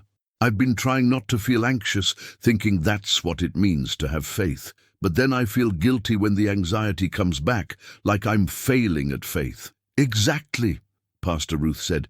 Faith isn't the absence of anxiety. Faith is what you do with the anxiety when it comes. Do you carry it alone, or do you give it to God? Her words freed something in me. I'd been feeling guilty every time anxiety returned, like I was failing at the practice. But Pastor Ruth was saying that wasn't failure. That was just being human. The practice was in what I did next. Did I hold the anxiety or release it? That Sunday, a guest speaker came to the church, a man named David Chen, who'd written a book about anxiety and faith. He shared his own story of severe anxiety disorder, panic attacks, and his journey of learning to trust God with his mental health while also getting professional help. Here's what I want you to understand, he said. Giving God your anxiety doesn't mean you don't also get therapy. It doesn't mean you don't take medication if you need it. God works through doctors and counselors and medication. Surrendering to God isn't about rejecting professional help. It's about acknowledging that healing comes from Him, however He chooses to provide it. His words gave me permission for something I'd been considering but felt guilty about. After the service, I talked to Lauren about it. I think I need to see a therapist, not instead of this practice, but alongside it, because I'm learning to give God my anxiety. But I think I also need professional help to understand why I've carried so much anxiety for so long. I think that's wise, she said. And I don't think it means you're not trusting God. I think it means you're accepting help through all the channels God provides. I started seeing a therapist named Dr. Patricia Martinez. In our first session, I told her about my journey, the panic attack, the words I'd heard in prayer, the weekly group, the practices I'd been learning. That's wonderful, she said. And it's working for you? Yes, but I still struggle. And I thought maybe therapy could help me understand the root causes of my anxiety, not just manage the symptoms. Over the next several weeks, Dr. Martinez helped me explore patterns from my childhood. My parents' difficult marriage and eventual divorce when I was 12. How I'd learned to carry anxiety as a way of feeling in control when everything felt chaotic. How I'd developed a belief that if I worried enough, I could prevent bad things from happening. Anxiety became your security blanket, she explained, your way of feeling like you had some control in an uncontrollable world. Learning to release it feels dangerous because it feels like losing control. But I am losing control. That's the point, right? Admitting I'm not in control. Not exactly. You're admitting you were never in control. The control was always an illusion. Anxiety made you feel like you had control, but it was just exhausting you. Surrendering to God isn't about losing control. It's about acknowledging reality. You were never the one holding everything together. Something bigger than you always was. Her words integrated beautifully with what Pastor Ruth had been teaching. I wasn't losing control by giving God my anxiety. I was finally admitting the truth. I'd never been in control in the first place. At Wednesday group, I shared about starting therapy. James, the firefighter, nodded approvingly. I've been in therapy for 2 years, for PTSD from the job, and it's been crucial. Pastor Ruth's teaching gives me the spiritual framework, but therapy gives me the practical tools and helps me process trauma. They work together. David, the business owner, added, I take medication for anxiety, have for 5 years, and I used to feel guilty about it, like I wasn't trusting God enough. But my doctor told me, you wouldn't feel guilty about taking insulin if you were diabetic. Anxiety disorders are medical conditions. Medication is a gift from God, not a failure of faith. The group conversation opened up something important. Several people shared about being on medication, seeing therapists, dealing with anxiety as a clinical condition and not just a spiritual issue. And Pastor Ruth affirmed all of it. God heals through many channels, she said. Prayer, community, therapy, medication, lifestyle changes, all of it. Don't limit God by thinking he can only work in spiritual ways. He works through everything he's created, including the wisdom of medicine and psychology. That week, Tyler came to me with exciting news.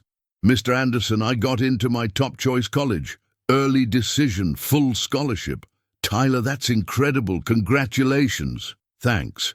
And I wanted to tell you, I don't think I could have done it without what you taught me, because I was so paralyzed by anxiety about applications and tests that I was barely functioning.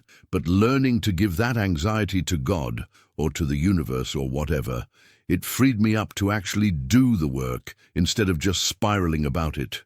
Seeing Tyler succeed, watching him apply the practices I'd learned, and seeing it make a real difference in his life, it reinforced for me that this wasn't just personal. What I was learning had the potential to help others in tangible, practical ways. Sharon pulled me aside after Wednesday group one night.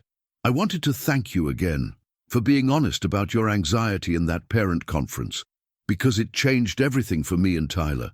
We're both learning to live differently, and our relationship is so much better. I'm glad, really glad. Can I ask you something? Would you be willing to speak at our PTA meeting about anxiety in students and parents? I think a lot of families are struggling with this, and hearing from a teacher who gets it might really help." I hesitated. Public speaking about my personal struggle with anxiety? That felt vulnerable, scary. But I remembered what Pastor Ruth said about not having to be perfect to help others, just willing to share what you're learning. "Okay, yeah, I'll do it." The PTA presentation was scheduled for the following month, which gave me time to prepare. But it also gave me time to be anxious about it. Old patterns wanted to take over. What if I say something wrong? What if people judge me? What if it doesn't help? But I practiced. Every time the anxiety about the presentation started to build, I gave it to God. "This opportunity is yours. The outcome is yours. I'm just showing up and sharing what I've learned. The rest isn't mine to carry." 3 months in, and I was seeing the compound effect of repeated practice. Each individual release of anxiety might only last a few minutes, but thousands of small releases over 3 months had fundamentally changed how I carried myself through the world. I still had anxiety, still faced moments of intense fear, still picked up weights I didn't need to carry, but the baseline had shifted. I was lighter, more present, more capable of joy. One evening, Lauren and I were cooking dinner together, something we'd started doing more regularly as part of being more intentional about our time together. And I realized I wasn't thinking about anything else, wasn't mentally rehearsing tomorrow's lessons or worrying about next week's meeting. I was just there with her, chopping vegetables and laughing at her terrible jokes. "What are you smiling about?" she asked. "I'm just here, actually here. Not worrying about something else. This is new for me." She kissed me. "It's not entirely new, but it's more frequent now, more consistent. You're becoming who you've always been underneath all that anxiety." Her words struck me. Maybe anxiety had been obscuring who I really was. Maybe learning to release it wasn't about becoming someone different, but about becoming more fully myself. That night in my journal I wrote, 3 months ago, I was drowning in anxiety. Now I'm swimming. Not perfectly, not without effort, but swimming. I've learned that peace doesn't come from the absence of anxiety. It comes from knowing what to do when anxiety shows up, from having practiced releasing it so many times that it's becoming almost reflexive. I'm in therapy now, understanding the roots of my anxiety. I'm practicing daily release with Lauren. I'm teaching these tools to Tyler and others. I'm preparing to share publicly about anxiety, all of it flowing from that one desperate prayer 3 months ago. God, help me. He did help, not by taking away the anxiety, but by teaching me I didn't have to carry it alone, by showing me there's someone willing to carry what I can't carry. Peace comes when you give me your anxiety. I'm living it now, not perfectly, but really, and that makes all the difference. 3 months in, and I was different, still Michael, still a teacher, still a husband, still someone who experienced anxiety, but fundamentally changed in how I related to that anxiety. I was learning to live with open hands instead of clenched fists, to acknowledge anxiety without being controlled by it, to care deeply without carrying crushing weight. And slowly, gradually, I was discovering what peace actually felt like. Not the absence of problems or concerns, but the presence of someone bigger than my problems who was willing to carry them for me. That was worth everything. 4 months into learning to give my anxiety to God, I stood in front of a room full of parents and teachers for the PTA presentation, and I realized this was the ultimate test of everything I'd learned. The week leading up to the presentation had been intense. My anxiety wanted to spiral constantly. What if I say something wrong? What if people judge me? What if I look weak admitting I struggle with anxiety? What if this doesn't help anyone? But I'd practiced. Every day, multiple times a day, I'd given God the anxiety about the presentation. Sometimes the release lasted hours, sometimes only minutes, but I kept practicing. The night before, Lauren and I did our evening ritual of sharing anxieties and giving them to God together. When I shared about the presentation, she added something new. "Can I pray specifically for you tomorrow, while you're speaking?" I'd appreciate that. And Michael, I'm proud of you, for being willing to be vulnerable in public, for using your struggle to help others. That takes courage. Standing in front of the PTA now, looking at maybe 75 parents and teachers, I felt my heart racing, my chest tight, the familiar weight of anxiety pressing down, and I made a choice. I took a breath, looked out at the audience, and started with the truth. My name is Michael Anderson, and I struggle with anxiety, severe anxiety, the kind that kept me up at night, made my chest hurt, made me feel like I was constantly drowning. And 4 months ago, I had a panic attack at my kitchen table while grading papers. That's when I finally admitted I needed help. The room was silent, everyone listening. I'm sharing this because I know I'm not alone. I see anxiety in my students every day. Tyler Mitchell, I gestured to where Tyler sat with his mom, was drowning in anxiety about college applications. I see it in parents during conferences, carrying enormous weight about their children's futures. And I've learned something over these past 4 months that I think could help others. I told them about that desperate prayer, the words I'd heard, "Peace comes when you give me your anxiety." The Wednesday evening group. The practices I'd learned, the physical act of open hands, the distinction between concern and anxiety, the reality that you give it to God over and over, not just once. This isn't about being religious or having perfect faith, I explained. It's about recognizing that we're carrying weight we were never meant to carry alone, and there's someone willing to carry it for us if we're willing to release it. I shared about Rachel's health scare, how I'd practiced giving God my terror about my sister, moment by moment, release by release, how it hadn't made the fear disappear, but had kept me from drowning in it. Here's what I've learned. Anxiety isn't the enemy. It's a signal that we care about something. The problem is when we try to carry that anxiety alone, when we think our worry can somehow protect the people and things we care about. It can't. It just exhausts us.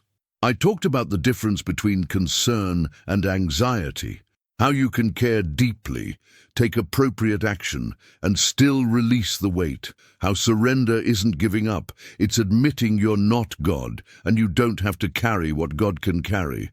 For our students, this might look like studying hard for a test, but giving God the anxiety about the grade, applying to colleges but releasing the outcome, doing their best but not being crushed by the pressure to be perfect. Sharon raised her hand.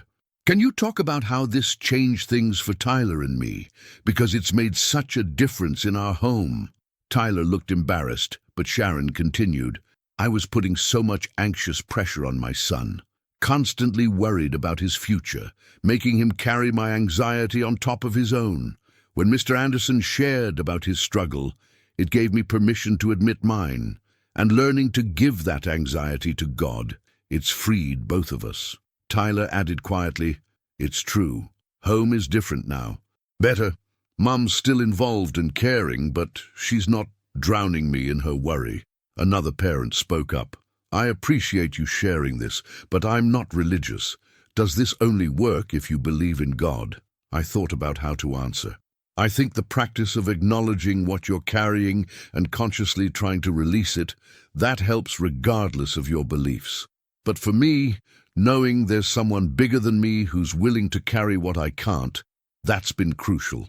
Not just psychologically helpful, but actually true. God is real, and He really does care about our anxieties. A teacher named Jennifer, who I knew from faculty meetings, raised her hand. I've been struggling with anxiety for years, tried medication, therapy, everything. Some things help, but I still feel like I'm drowning most days. How do I start with this? Start small, I said. Pick one anxiety, just one, and practice giving it to God. Say it out loud.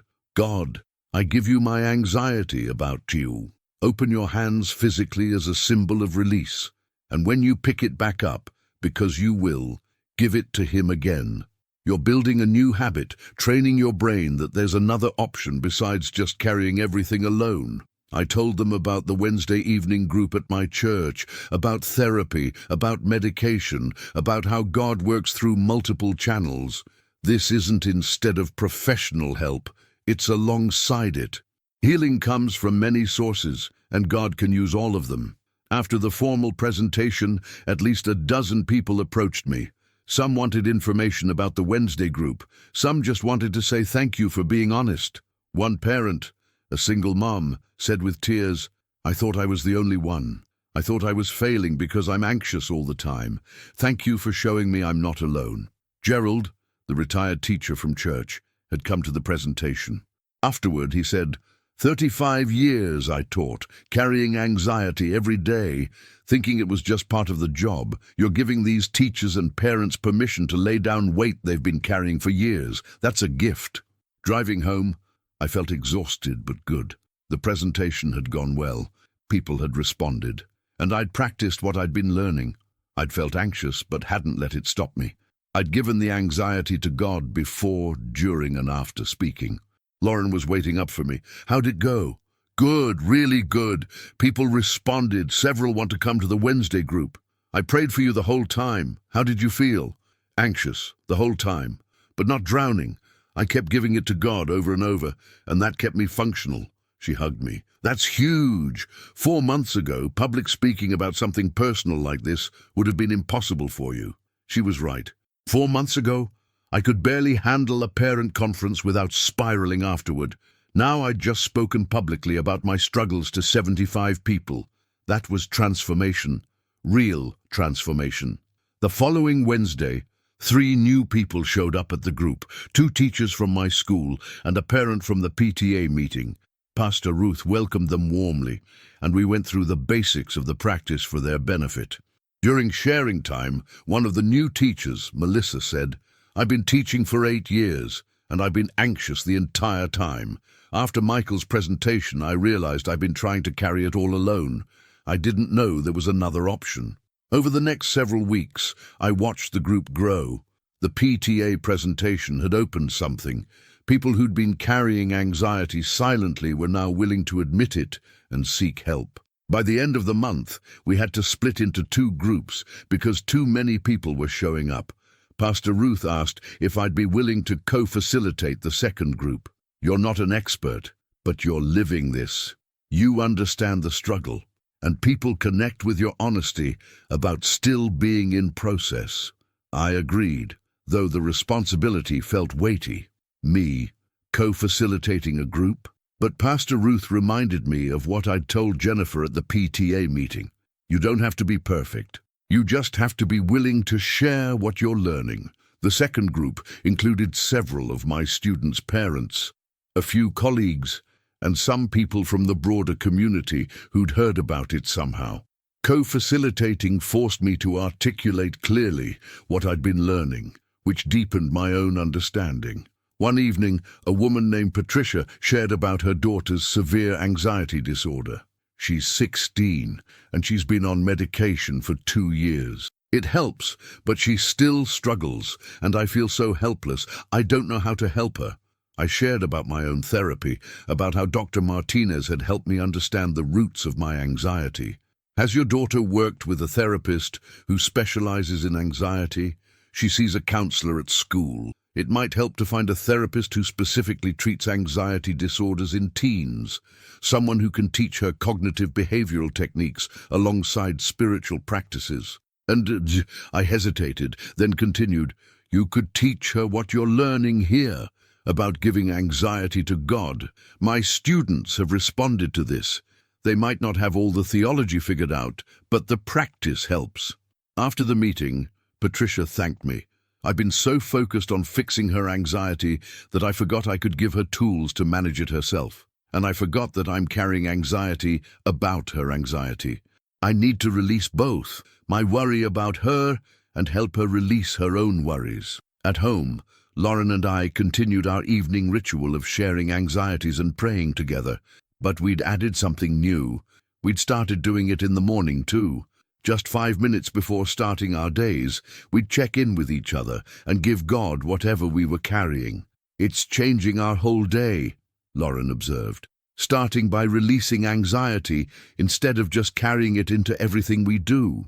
One morning, she shared something that surprised me. I think I want to go back to school, get my master's degree. I've been thinking about it for 2 years, but I've been too anxious to actually do it. But I'm learning that I can care about something, work toward it, and still give God the anxiety about the outcome. That's amazing. What would you study? Counseling. I think I want to help people with anxiety, because I'm learning so much through this group, through watching you change, through my own process. I want to use that to help others. Seeing Lauren step into something she'd been too anxious to pursue, that showed me the ripple effects of this work. As I learned to release anxiety, it freed her to release hers. As we both learned, we could support each other differently. At school, Tyler stopped by my classroom one afternoon. Mr. Anderson, I wanted to tell you something. I've been teaching other seniors what you taught me, about giving anxiety to God, and it's helping them, especially with college decisions coming up. That's great, Tyler. How are you doing with it? Still have to practice constantly, like, I'll give God my anxiety about something and then pick it back up 10 minutes later, but I'm getting faster at catching it and releasing it again. It's become kind of automatic now. His words encouraged me. He was getting it, and he was passing it on. Just like I was passing on what Pastor Ruth had taught me. That week in therapy, Dr. Martinez and I talked about the changes over the past 4 months. You're significantly less anxious than when you started, she observed. Not anxiety-free, but you're functioning at a much higher level. What do you attribute that to? The spiritual practices, I said. Learning to give my anxiety to God, but also, I gestured around her office. This, therapy. Understanding why I've carried so much anxiety, working through childhood patterns. It's all working together. That's exactly right. Mental health is holistic. It's not just spiritual or just psychological or just medical. It's all of it integrated. You've been doing the work on multiple levels, and that's why you're seeing real change. She asked about my goals moving forward. What do you want your relationship with anxiety to look like long term? I thought about it. I don't think I'll ever be someone who doesn't experience anxiety. It's part of how I'm wired. But I want to be someone who knows what to do with it when it comes. Someone who can acknowledge it, release it, and keep moving forward instead of being paralyzed by it. That's a realistic and healthy goal. You're not trying to eliminate a normal human emotion. You're learning to manage it well. 4 months in, I was seeing how all the pieces fit together. The spiritual practice of giving anxiety to God, the psychological work in therapy, the community support in the Wednesday groups, the daily practices with Lauren, the mentorship relationships with Tyler and others, the medications some people needed, all of it working together toward healing. That Sunday, Pastor Ruth preached on John 14:27. Peace I leave with you, my peace I give you. I do not give to you as the world gives. Do not let your hearts be troubled and do not be afraid. Notice Jesus doesn't say you won't experience trouble or fear, she pointed out. He says, don't let your hearts be troubled. In other words, trouble will come. Fear will come. but you don't have to let it take over. You have a choice, and the choice is to receive the peace Jesus offers instead of being controlled by anxiety. After the service, I ran into Carlos, the college student from the Wednesday group. He'd been coming for 5 months now, since before I started. "Michael, I wanted to tell you I got into grad school, and I'm going. I almost didn't apply because I was too anxious about the GRE, about whether I'd get in, about everything. But I practiced what we've been learning, gave God the anxiety, took the test, applied, and released the outcome, and it worked out." "That's amazing, Carlos. Congratulations. And honestly, I don't think I could have done it without this group, without learning that I don't have to carry everything alone. That's been life-changing." His words reminded me, this wasn't just about me. It was about everyone learning to live with less crushing anxiety. Everyone discovering that peace was possible when we gave God what we couldn't carry. That night, updating my journal, I wrote, 4 months ago, I couldn't have imagined standing in front of 75 people talking about my anxiety. Couldn't have imagined co-facilitating a group. Couldn't have imagined helping others while still learning myself. But that's the thing about this practice. You don't have to be perfect to be useful. You don't have to have it all figured out to help someone else who's struggling. You just have to be honest about the journey and willing to share what you're learning. I'm watching this ripple out. Tyler teaching his friends, Sharon's family healing, Lauren pursuing her dreams, new people finding help, Carlos going to grad school, all of it flowing from that desperate prayer 4 months ago. Peace comes when you give me your anxiety. I'm living it, imperfectly but really, and I'm watching others discover it too. That's the gift, not just personal healing, but being part of a community where everyone is learning to carry less and trust more. God, thank you for not taking away my anxiety, but for teaching me what to do with it. Thank you for community, for therapy, for practices that work, for the courage to be vulnerable. Thank you for showing me that weakness shared becomes strength multiplied. 4 months in, and I was different. Still Michael, still a teacher, a husband, someone who experienced anxiety, but fundamentally changed in how I lived with it. I was learning that transformation wasn't about reaching a destination where anxiety disappeared. It was about building a life where anxiety could be present without being in charge, where I could acknowledge fear without being controlled by it, where I could care deeply without carrying crushing weight, and that life, lighter, more present, more peaceful, was worth every moment of practice, worth every repeated release, worth every vulnerable admission, worth everything. 5 months into learning to give my anxiety to God, I learned a hard lesson. Growth isn't linear, and sometimes you need to fall backward to appreciate how far you've come. It started with a perfect storm of stressors. The school district announced major budget cuts. 3 teaching positions would be eliminated, and while they assured us it would be based on seniority, and I was probably safe, the uncertainty hung over everything. Lauren's father had a stroke, not severe, but serious enough that she needed to fly to Ohio to help her mum for 2 weeks. And my own therapy sessions had been digging into some painful childhood memories that were leaving me emotionally raw. Any one of these would have been manageable, all 3 at once. I started cracking. The first sign was my sleep deteriorating. I'd been sleeping reasonably well for the past 3 months, but suddenly I was back to lying awake at 2 a.m., my mind racing. What if I lose my job? What if Lauren's dad doesn't recover? What if I can't handle Lauren being gone? What if the budget cuts mean I can't afford therapy anymore? I tried my practices. I gave God my anxiety before bed. I did the morning release with Lauren over the phone while she was in Ohio. I attended my Wednesday groups, but the anxiety wasn't budging. It was building, accumulating, pressing down harder each day. By the end of the first week with Lauren gone, I was barely functioning. I'd go through the motions at school, teach classes, grade papers, smile at students. But inside, I was drowning. The weight on my chest was back with a vengeance. The knot in my stomach had returned. I felt like I was right back where I'd started 5 months ago. The breaking point came on a Friday evening. I was alone in my house, trying to grade papers, and I couldn't focus. My hands were shaking, my breathing was shallow, and I felt this overwhelming sense of failure. I'd been teaching others how to give anxiety to God. I'd co-facilitated groups, given a public presentation, mentored students, and here I was, drowning in anxiety, unable to apply my own teachings. What kind of hypocrite was I? I called Pastor Ruth, my voice breaking. I can't do this. Everything I've learned feels useless. I'm right back where I started. Maybe I was fooling myself, thinking I'd actually changed. Michael, where are you right now? Home. Alone. Drowning. I'm coming over, don't move.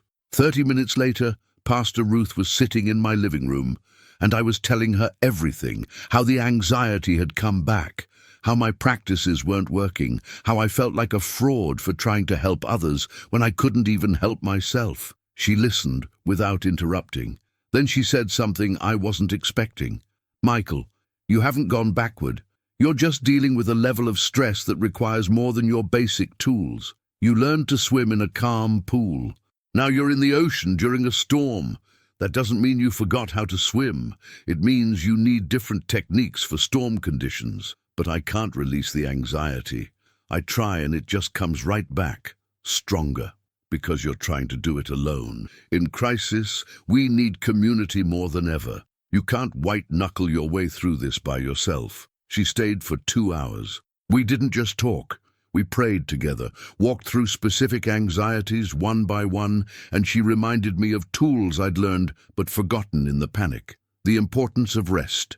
The need to actually take time off from trying to be strong, the permission to not be okay. Michael, you're exhausted, emotionally, mentally, spiritually. You need rest, not more effort. Give yourself permission to struggle without judging yourself for it. After she left, I called Lauren. I'm not doing well, I admitted. I've been trying to hold it together, but I'm falling apart. Why didn't you tell me sooner? I didn't want to burden you. Your dad is dealing with stroke recovery. You have enough to worry about. Michael, we're married. Your struggle is my concern. We're supposed to carry these things together, remember? That's what we've been learning. We talked for an hour. She couldn't come home early. Her mom really needed her. But she reminded me of the support I had. Mark, the members of my Wednesday groups, my therapist, Pastor Ruth. I wasn't alone, even though I felt alone. That weekend, I did something I'd been resisting. I asked for help. I texted Mark from the original Wednesday group, James the firefighter, and David the business owner. I told them honestly, I'm drowning, I need help. They showed up, not all at once but consistently. Mark came over Saturday morning and just sat with me. We didn't talk much. He'd learned in his own struggles that sometimes presence matters more than words.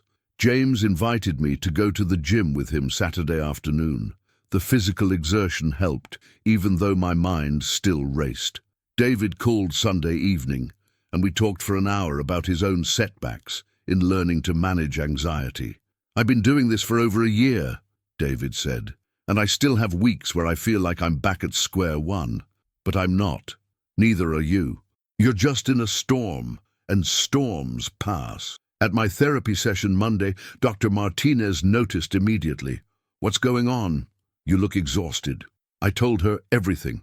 About feeling like a failure. About questioning whether I'd actually changed. About the anxiety being as bad as it had been before I started this journey.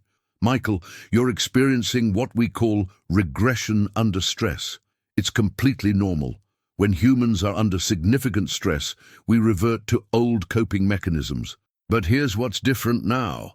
5 months ago, you would have drowned alone in silence. Now you're reaching out. You're using community. You're being honest about struggling. That's massive growth, even if it doesn't feel like it. But I can't release the anxiety. The practices aren't working. They are working. You're just expecting them to work the same way in a crisis as they do in normal circumstances. You need to scale up your tools, more frequent check-ins with community. Maybe temporary adjustment to your sleep medication, definitely more grace for yourself. She helped me create what she called a crisis protocol, specific steps for when normal practices weren't enough. Reach out to at least 2 people every day. Physical activity daily, even just a walk. Limit news consumption and social media. Give myself permission to do the bare minimum at work instead of trying to excel. And most importantly, stop judging myself for struggling. That Wednesday at both groups, I was honest. I co-facilitated, but I also shared my own struggle. I've had a really hard 2 weeks, I told both groups. Multiple stresses hit at once, and all the practices I've been learning felt inadequate.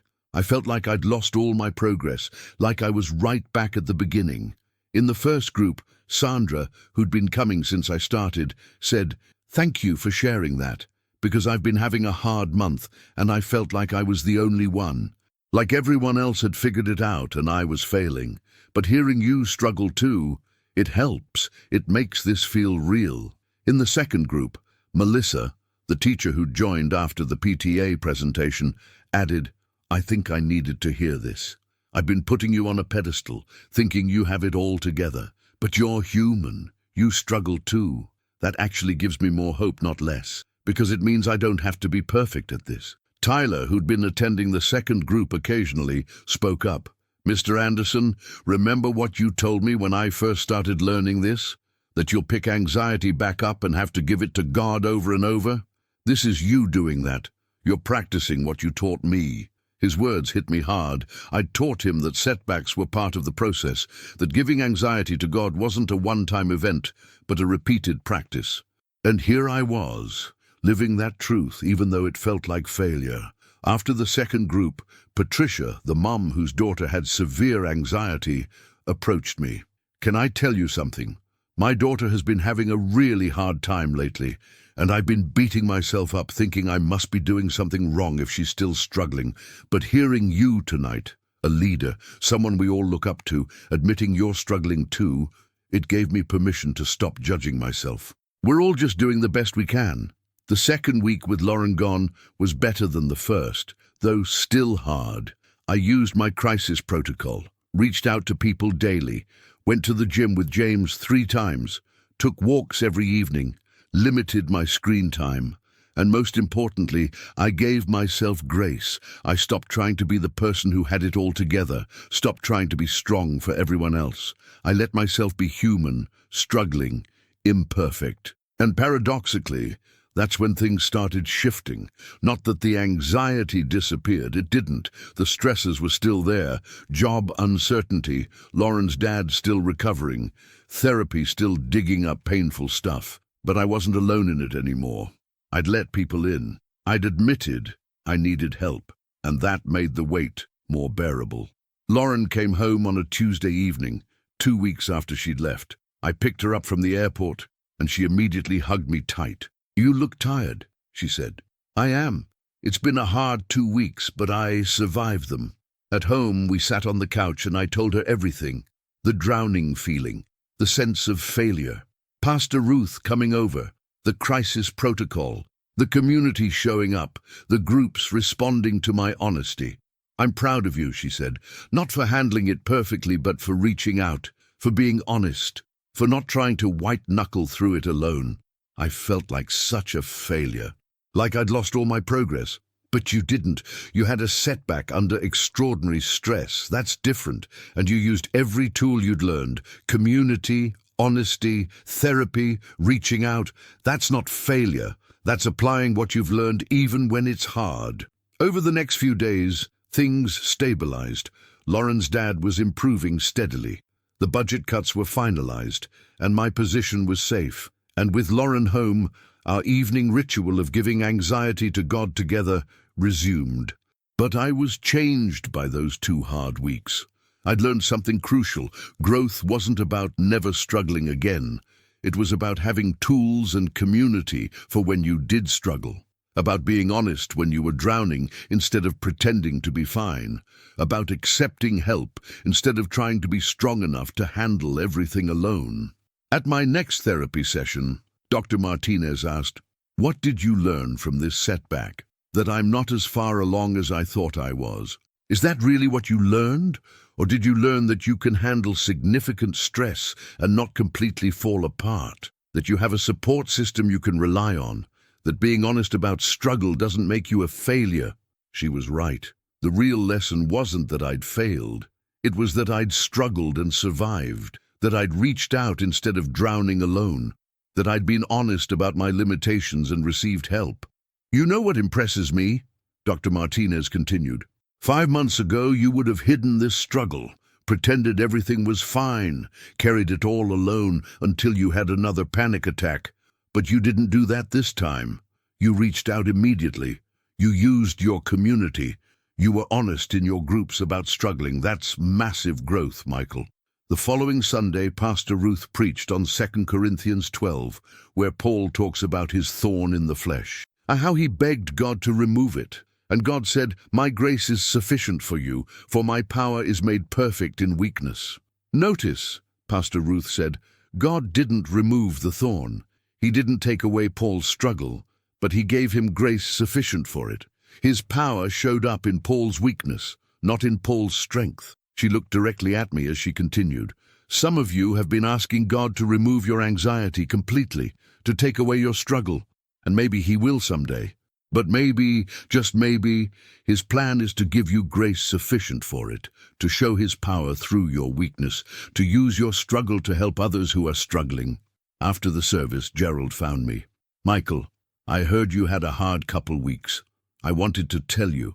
That encourages me, because I'm 73 and I still have hard weeks, still have times when my anxiety comes back strong, and I was starting to think I'd never really change. But seeing you, someone I look up to, struggle and survive, it helps." That afternoon, I updated my journal for the first time in 2 weeks. 5 months in, and I've learned something painful but important. I'm not cured. I'm not fixed. I'm learning, growing, changing, but I'm still vulnerable to anxiety, still capable of drowning under the right conditions. But I'm also different than I was 5 months ago. Not because I never struggle anymore, but because I know what to do when I struggle. I reach out. I'm honest. I use my community. I give myself grace. I keep giving my anxiety to God, even when it feels useless. These past 2 weeks felt like failure, but maybe they weren't. Maybe they were proof that the practices work even in crisis. Not perfectly, not magically, but really, because I survived. I didn't fall apart completely. I didn't drown alone. I struggled, yes, but I struggled with support, with tools, with hope. Peace comes when you give me your anxiety. I'm learning this is a daily practice, not a destination. Some days it's easy, some days it's brutal. But every day the invitation remains. Give me what you're carrying. Let me carry what you can't. I'm grateful for the hard weeks. Not because I enjoyed them, but because they showed me the practices work even when everything feels like it's falling apart. And they showed me I'm not alone. I have community, support, people who show up when I'm drowning. That's grace. Messy, imperfect human grace. And it's enough. 5 months in, and I was still learning, still growing, still having hard days and easier days, but I was different. Not perfect, not cured, but fundamentally changed. I'd learned that transformation wasn't about reaching a place where you never struggled. It was about building a life where struggle didn't destroy you, where you had people to reach out to, practices that helped, and someone bigger than you carrying what you couldn't carry. And that, imperfect and ongoing as it was worth celebrating. 6 months into learning to give my anxiety to God, I discovered that the setback I'd experienced had actually deepened my ability to help others. The weeks after Lauren came home were about recovery and integration, not getting back to where I'd been, but building something stronger from what I'd learned in the crisis. I'd fallen hard, reached out for help, and survived, and that experience became a gift I could offer others. At school, I noticed one of my colleagues, a young teacher named Amanda, looking increasingly stressed. She was in her 2nd year of teaching, and I recognized the exhausted, overwhelmed look I'd worn so many times myself. During lunch one day, I asked if she was okay. "I'm drowning," she admitted. "I love teaching, but the stress is killing me. I'm anxious all the time, can't sleep. My fiancé is worried about me, and I'm starting to wonder if I'm cut out for this profession. Can I tell you about something that's helped me?" I shared my story, not just the victories, but the recent setback too. How I'd learned to give anxiety to God, how it had helped tremendously, but also how I'd recently crashed hard and needed my community to help me through it. So it's not a magic cure, she asked. No, it's a practice, a daily practice. You'll have good days and hard days. Days when releasing anxiety feels easy and days when you can't seem to let go at all. But over time, you build the muscle and you build community to help you when your own strength isn't enough. Amanda started coming to the Wednesday group, and I watched her go through the same journey I'd been on, learning the practices, having breakthroughs, struggling to maintain them, slowly changing. But what struck me was how my recent setback actually helped her. When she'd have a hard week and feel like she was failing, I could say, honestly, I just went through that a month ago. It doesn't mean you've lost your progress. It means you're dealing with a storm, and you need storm-level tools. Tyler graduated in May, and at his graduation party, he pulled me aside. Mr. Anderson, I wanted to thank you, not just for teaching me history, but for teaching me about anxiety. I'm going to college, knowing I don't have to carry everything alone. That's huge. His mother, Sharon, added, You changed both our lives. Our whole family is different because you were willing to be honest about your struggle. A few weeks later, I got an email from the school district's superintendent. She'd heard about the PTA presentation and wanted to know if I'd be willing to do a professional development session for teachers across the district about managing stress and anxiety in education. I felt my old anxiety wanting to spike. What if I mess it up? What if people judge me? What if I'm not qualified? But I caught it, gave it to God, and accepted the opportunity. The professional development session was scheduled for August, right before the new school year. About 150 teachers attended. I stood in front of them and started the same way I'd started the PTA presentation. My name is Michael Anderson. I'm a high school history teacher, and I struggle with severe anxiety. And I'm here to tell you that you don't have to carry the weight of this profession alone. I shared about the unique stresses of teaching, the responsibility for young lives, the pressure of standardized testing, the emotional labor, the never feeling like you're doing enough, how these pressures had nearly broken me, and how learning to give my anxiety to God had changed everything. But I also shared about the setback, about those 2 weeks where I'd felt like I'd lost all my progress, about needing my community to help me through it. This isn't about being strong enough to never struggle, I said. It's about building practices and community so that when you do struggle, you're not alone in it.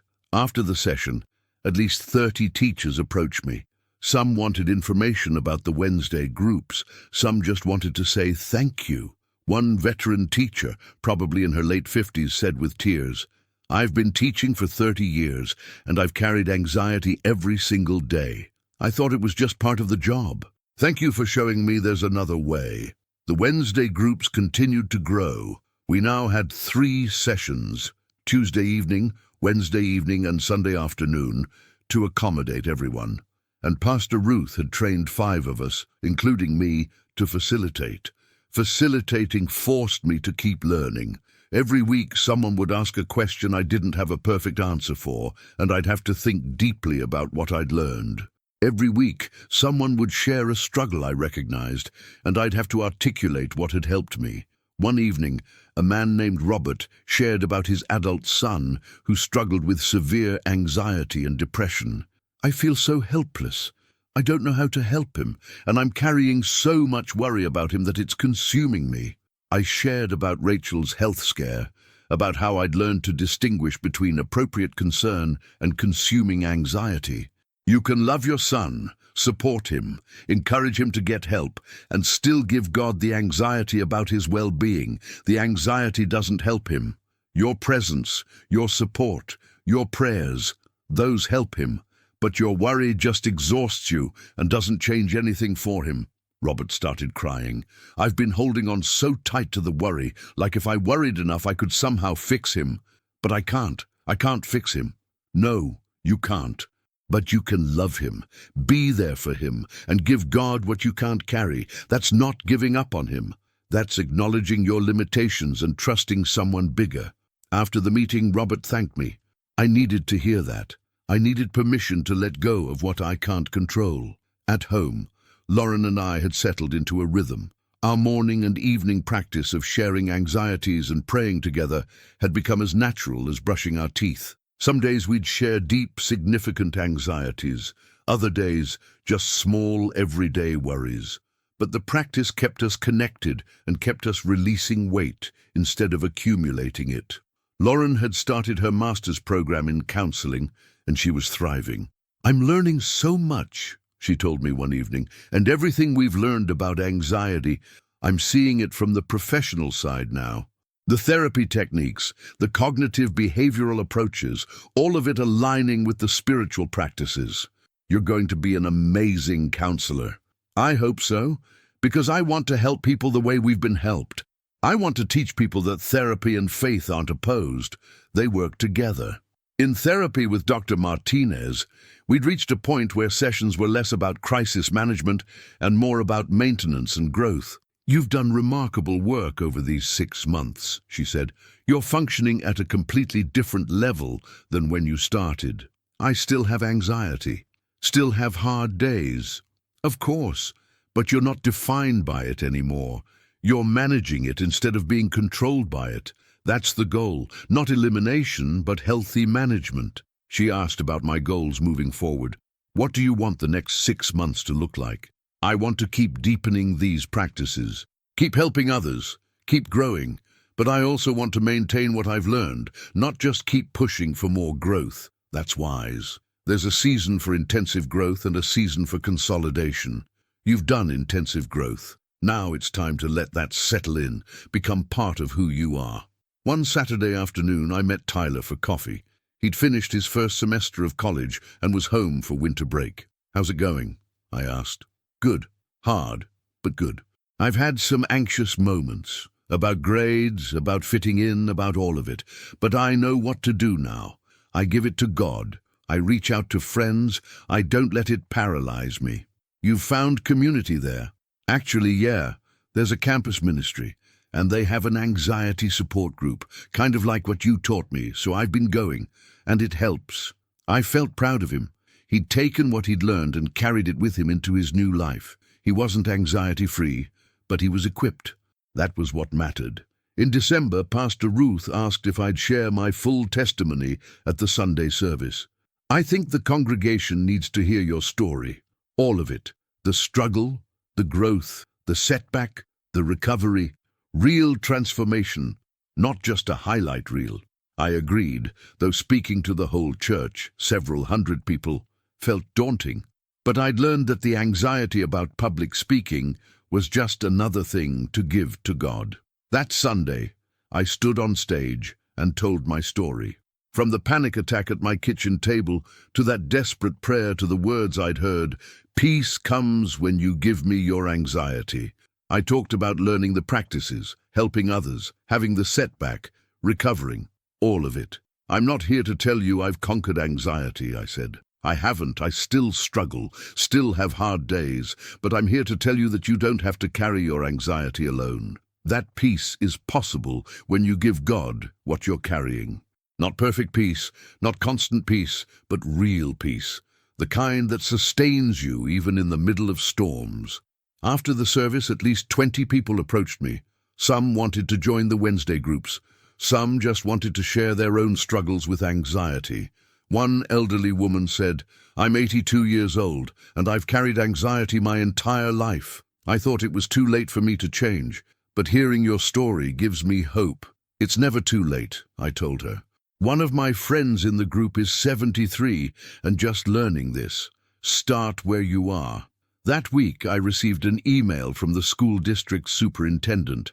They wanted to make anxiety support and wellness a district-wide initiative. Would I be willing to help develop programming and train other teachers? I talked to Lauren about it. It feels like a lot, but I also feel like this is what I'm supposed to be doing, using my struggle to help others. Then do it. You have the experience, the credibility and the passion, and you have support, me, your therapy, your groups, your community. "You're not in this alone." I accepted the role. It would mean some additional responsibility, but it felt right. My anxiety, the thing that had nearly destroyed me, was becoming a tool to help others. At the next Wednesday group, I shared about the new role. James smiled. "That's how it works.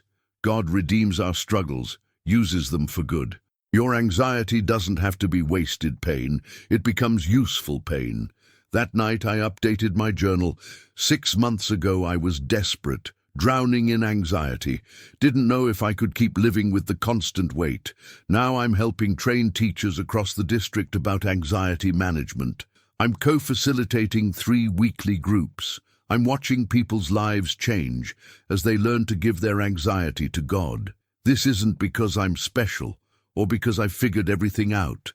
It's because I was willing to be honest about my struggle, to reach out for help, to keep practicing even when it felt useless, to let people see me fall and get back up. Peace comes when you give me your anxiety. I've lived this now, through easy days and brutal days, through victories and setbacks, through helping others and needing help myself, and I can say with confidence, it's true, deeply, profoundly true. The anxiety hasn't disappeared. I still carry it sometimes, still have moments of drowning, but I know what to do now. I know how to release it. I know who to reach out to. I know someone bigger is carrying what I can't carry, and I'm watching this ripple out. Tyler at college, using these practices. Amanda learning them in her 2nd year of teaching. Sharon's family healed. Lauren pursuing her dream. Robert finding freedom from worry about his son. Teachers across the district getting tools. Hundreds of people learning that they don't have to carry anxiety alone. My struggle wasn't wasted. It's being redeemed, used for good. That's grace. That's purpose in pain. That's what it looks like when God brings peace out of anxiety. 6 months in, and my life looked completely different. Not because I didn't have anxiety anymore, but because I'd learned what to do with it. Because I'd built practices and community. Because I'd learned to give God what I couldn't carry. I thought about that desperate night 6 months ago, lying in the dark, whispering, "God, I can't carry this anymore." How I'd heard those words, "Peace comes when you give me your anxiety." They'd been true, more true than I could have imagined. Not because the path had been easy or straightforward, not because I'd done it perfectly, but because God had been faithful to His word. When I gave Him my anxiety, over and over daily, sometimes moment by moment, He gave me peace in return.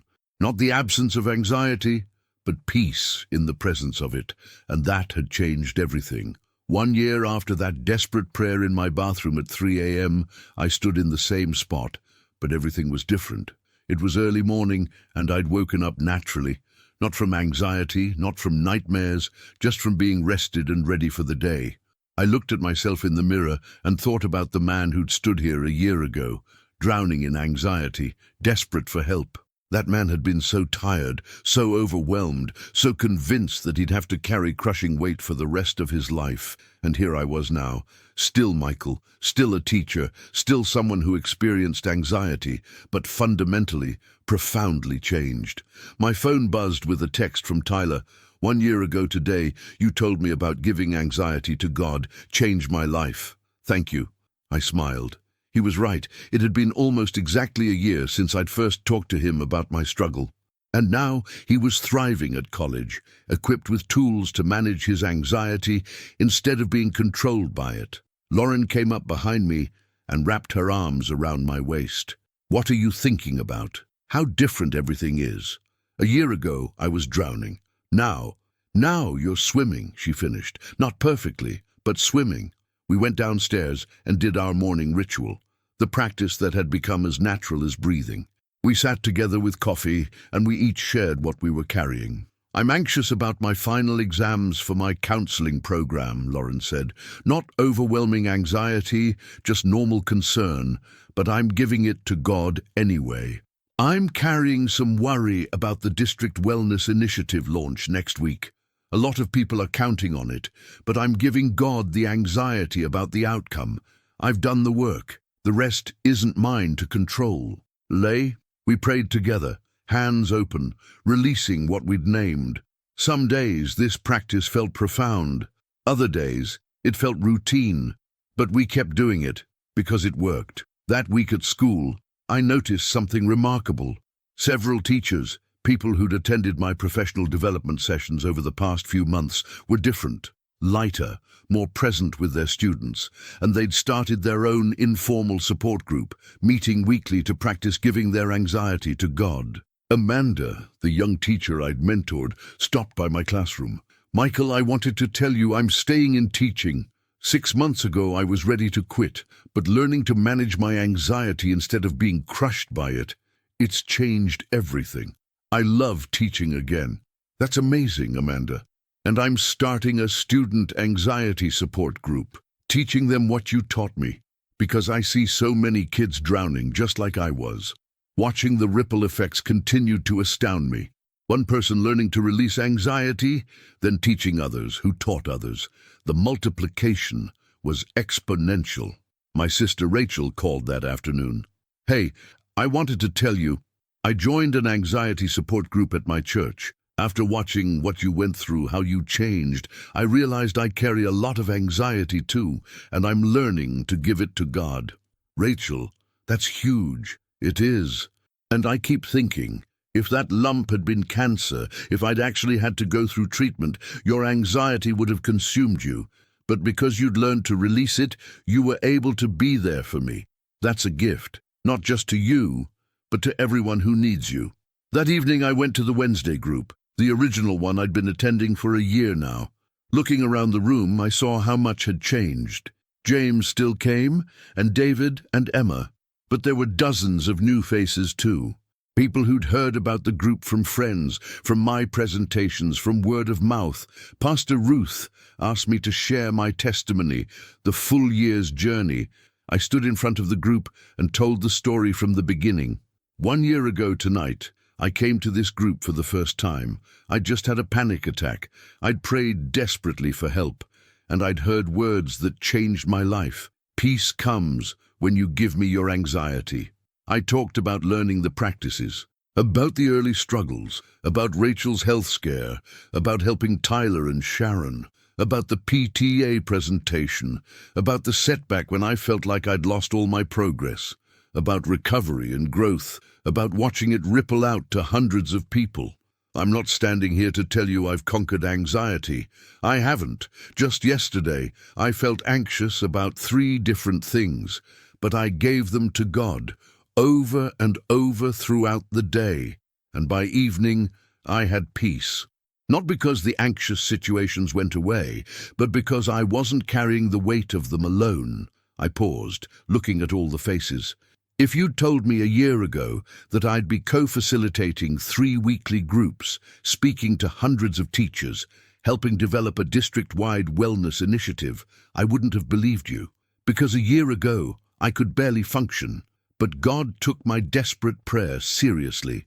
He gave me exactly what I asked for, not by removing my anxiety, but by teaching me I didn't have to carry it alone. After I finished, people shared their own stories. A woman who'd been coming for 3 months talked about how she'd stopped having panic attacks.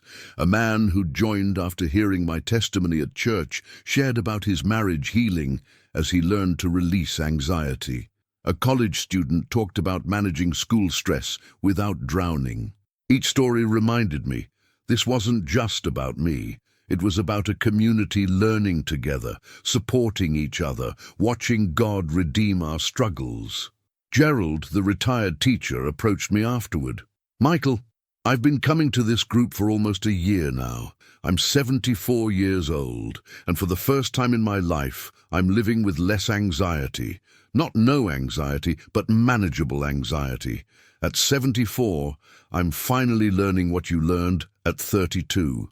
Thank you for showing me it's never too late." That Saturday, the District Wellness Initiative officially launched.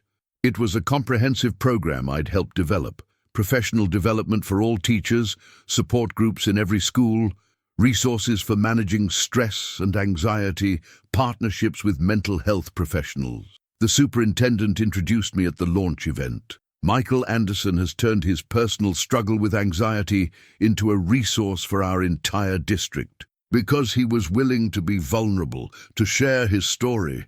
Hundreds of our teachers now have tools they didn't have before. I spoke briefly about the initiative, but mostly I shared my story.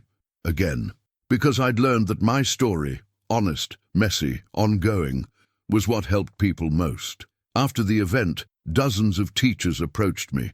Some wanted to join groups, some just wanted to say their own anxiety felt less shameful now that I'd talked about mine so openly. One teacher said, "I've been on anxiety medication for 5 years, and I felt guilty about it, like I should be able to handle things on my own. But hearing you talk about therapy and medication alongside spiritual practices, it freed me. I can stop feeling guilty and just get the help I need." That evening, Lauren and I celebrated with a quiet dinner at home.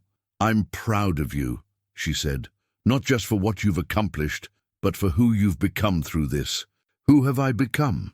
Someone who's not afraid of his own weakness, someone who uses his struggles to help others, someone who's learned that vulnerability is strength, not weakness. Her words meant everything, because she'd walked this whole journey with me. She'd seen me at my worst, and she'd watched me slowly, imperfectly change. The following Sunday, I was asked to share a brief word at the main church service. I stood on stage, looking out at several hundred faces, and I felt that familiar flutter of anxiety. But I caught it, named it, gave it to God, and then I spoke. 1 year ago, I had a panic attack that forced me to finally admit I needed help with my anxiety, and that night I prayed desperately. I didn't know if God cared about something like anxiety. I didn't know if he'd answer, but I prayed anyway. I shared about the words I'd heard. Peace comes when you give me your anxiety. About learning what that meant through a year of practice, community, setbacks and growth. Here's what I want you to understand. God doesn't promise to remove your anxiety, but he promises to carry it for you if you're willing to give it to him. Not once, not as a one-time transaction, but daily, moment by moment, over and over and over. I talked about the practices, open hands, speaking it aloud, community support, thanksgiving, repetition, about how therapy and medication and spiritual practices all work together, about how peace doesn't mean the absence of anxiety, but the presence of someone bigger who carries what we can't carry. If you're drowning in anxiety right now, I want you to know you don't have to carry it alone. There's help available. There are groups meeting here every week. There are therapists who specialize in anxiety. There's medication if you need it. And most importantly, there's God, ready and willing to carry what you can't carry. After the service, at least 30 people approached me. Some wanted information about the groups. Some wanted recommendations for therapists. Some just wanted to say, "Thank you for making anxiety feel less shameful." One young woman, probably in her 20s, said with tears, "I've been suicidal because of my anxiety. But hearing you talk about it so openly, hearing that it's possible to live well even with anxiety, it gives me hope. Thank you." Her words shook me, reminded me that this wasn't just about managing stress or improving quality of life. For some people, learning to release anxiety was literally life-saving. That week in therapy, Dr. Martinez and I reflected on the full year. "When you started, you could barely function," she said. "You were having panic attacks, not sleeping, constantly overwhelmed. Look at you now." "I still have anxiety." "Of course, but you're not defined by it. You're not controlled by it.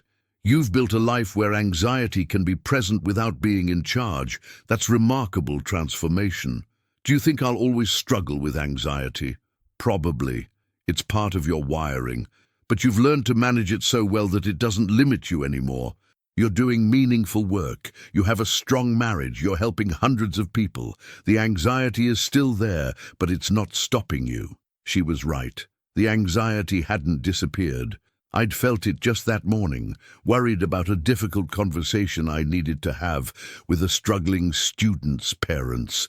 But I'd given it to God, done what I needed to do, and moved on. The anxiety had been present, but it hadn't paralyzed me. On Wednesday evening, at the group I co-facilitated, a new person shared. "I'm John. This is my first time here, and I'm desperate." I can barely function because of my anxiety. I don't know what to do. I looked at him and saw myself a year ago, desperate, drowning, convinced he'd always be trapped in overwhelming anxiety. "John, I'm glad you're here," I said, "and I want you to know what you're feeling right now. I felt that a year ago. I know what it's like to be so anxious you can't function, but I also know it's possible to change, not overnight, not easily, but possible." I shared my story with him, abbreviated but honest, and I watched his face as he realized if I could change, maybe he could too. After the meeting, John approached me. "Can you really help me? I've tried everything, therapy, medication, meditation, everything. Nothing works. I don't know if I can help you, but I know God can. And I know this community can, and I know the practices we teach here work. Not perfectly, not magically, but really. They've worked for me. They've worked for everyone in this room. They can work for you too. Where do I start? Start by coming back next week. Start by trying one practice, giving God one anxiety and seeing what happens. Start by being honest with yourself and with this community about how much you're struggling. Start where you are. Walking to my car that night, I thought about John, about how desperate he looked, how hopeless he felt, and I remembered being exactly where he was. 1 year ago, I'd been John, drowning, desperate, unable to imagine life without crushing anxiety. And now I was Michael, still anxious sometimes, still struggling sometimes, but living a full, meaningful life, helping others, using my struggle as a tool for good. At home, I updated my journal one final time for this year's journey. 1 year ago tonight, I wrote in this journal for the first time. I was desperate, drowning, convinced I'd never be free from anxiety. I wrote, "God, I don't know if you hear me, but I can't carry this anymore." He heard me, and he answered, not by taking away my anxiety, but by teaching me I didn't have to carry it alone. This year has been a journey of learning what those words meant. Peace comes when you give me your anxiety. Learning that giving isn't a one-time event but a daily practice. Learning that I'll pick anxiety back up constantly and need to give it to God constantly. Learning that setbacks don't erase progress. Learning that community is essential. Learning that my struggle can become a tool to help others. I've co-facilitated groups that have helped hundreds of people. I've developed a district-wide wellness initiative. I've mentored students and teachers. I've watched my marriage deepen. I've seen my sister start her own healing journey. I've witnessed Tyler thrive at college. I've watched Lauren pursue her dream of becoming a counselor, all of it flowing from that one desperate prayer a year ago. My anxiety hasn't disappeared. I felt it this morning, worried about the launch event. I felt it this afternoon, concerned about a student. I'll probably feel it tomorrow about something else, but I know what to do with it now. I know how to give it to God. I know who to reach out to. I know I'm not alone. Peace comes when you give me your anxiety. This is the truest thing I know. Not easy, not instant, not perfect, but true, profoundly, life-changingly true. To anyone reading this who's drowning in anxiety right now, there's hope, real hope. Not hope that you'll be cured or fixed, or that anxiety will disappear, but hope that you can learn to live well even with anxiety. Hope that peace is possible. Hope that you don't have to carry everything alone. Give God your anxiety, over and over, moment by moment. Build community. Get professional help. Practice daily. Give yourself grace. And slowly, gradually, you'll discover what I've discovered. Peace comes when you give him your anxiety. It's been a year, and I'm different. Not perfect, not cured, but free. Free to live without being crushed by anxiety. Free to help others. Free to be fully present with the people I love. Free to do meaningful work. Free. That's what God did with my desperate prayer. He set me free, not from anxiety, but from being controlled by it. And that's everything. I closed the journal and looked at my box, the physical reminder of giving anxiety to God. I'd filled it hundreds of times this year, written anxieties on paper, folded them up, put them in the box, closed the lid. a simple practice that had become sacred. Lauren came in and sat next to me. "What are you thinking? About how far we've come, about John at group tonight, who's where I was a year ago, about all the people who've been helped, about how God took my mess and made it useful. Your mess is still a mess sometimes," she said with a smile, "but it's a redeemed mess, a purposeful mess, a mess that helps others." She was right. I still had hard days, still struggled, still felt overwhelmed sometimes, but the overall trajectory was clear. I was living differently, lighter, more present, more free. 1 year after that desperate 3 a.m. prayer, I could say with confidence, peace comes when you give God your anxiety. Not perfect peace, not constant peace, but real peace, the kind that sustains you through storms, the kind that frees you to live fully, the kind that changes everything. If you've walked with me through this journey, I want to ask you, what anxiety are you carrying? What weight is pressing on your chest, stealing your sleep, following you through your days? You don't have to carry it alone. Peace comes when you give God your anxiety. Not someday, not eventually, today, right now, this moment. Give Him what you're carrying. Open your hands, speak it aloud, release your grip. You'll probably pick it back up. That's okay. Give it to Him again, and again. And again, build community, find people who understand, get professional help if you need it. But start today, start now, start with one anxiety, just one. Give it to God and discover what I've discovered. Peace is possible. Not easy, not instant, but possible. Your anxiety doesn't have to define you or control you or destroy you. There's another way to live, a lighter way. A way where someone bigger carries what you can't carry. Peace comes when you give Him your anxiety. That's the promise. That's the truth. That's what changed my life, and it can change yours too.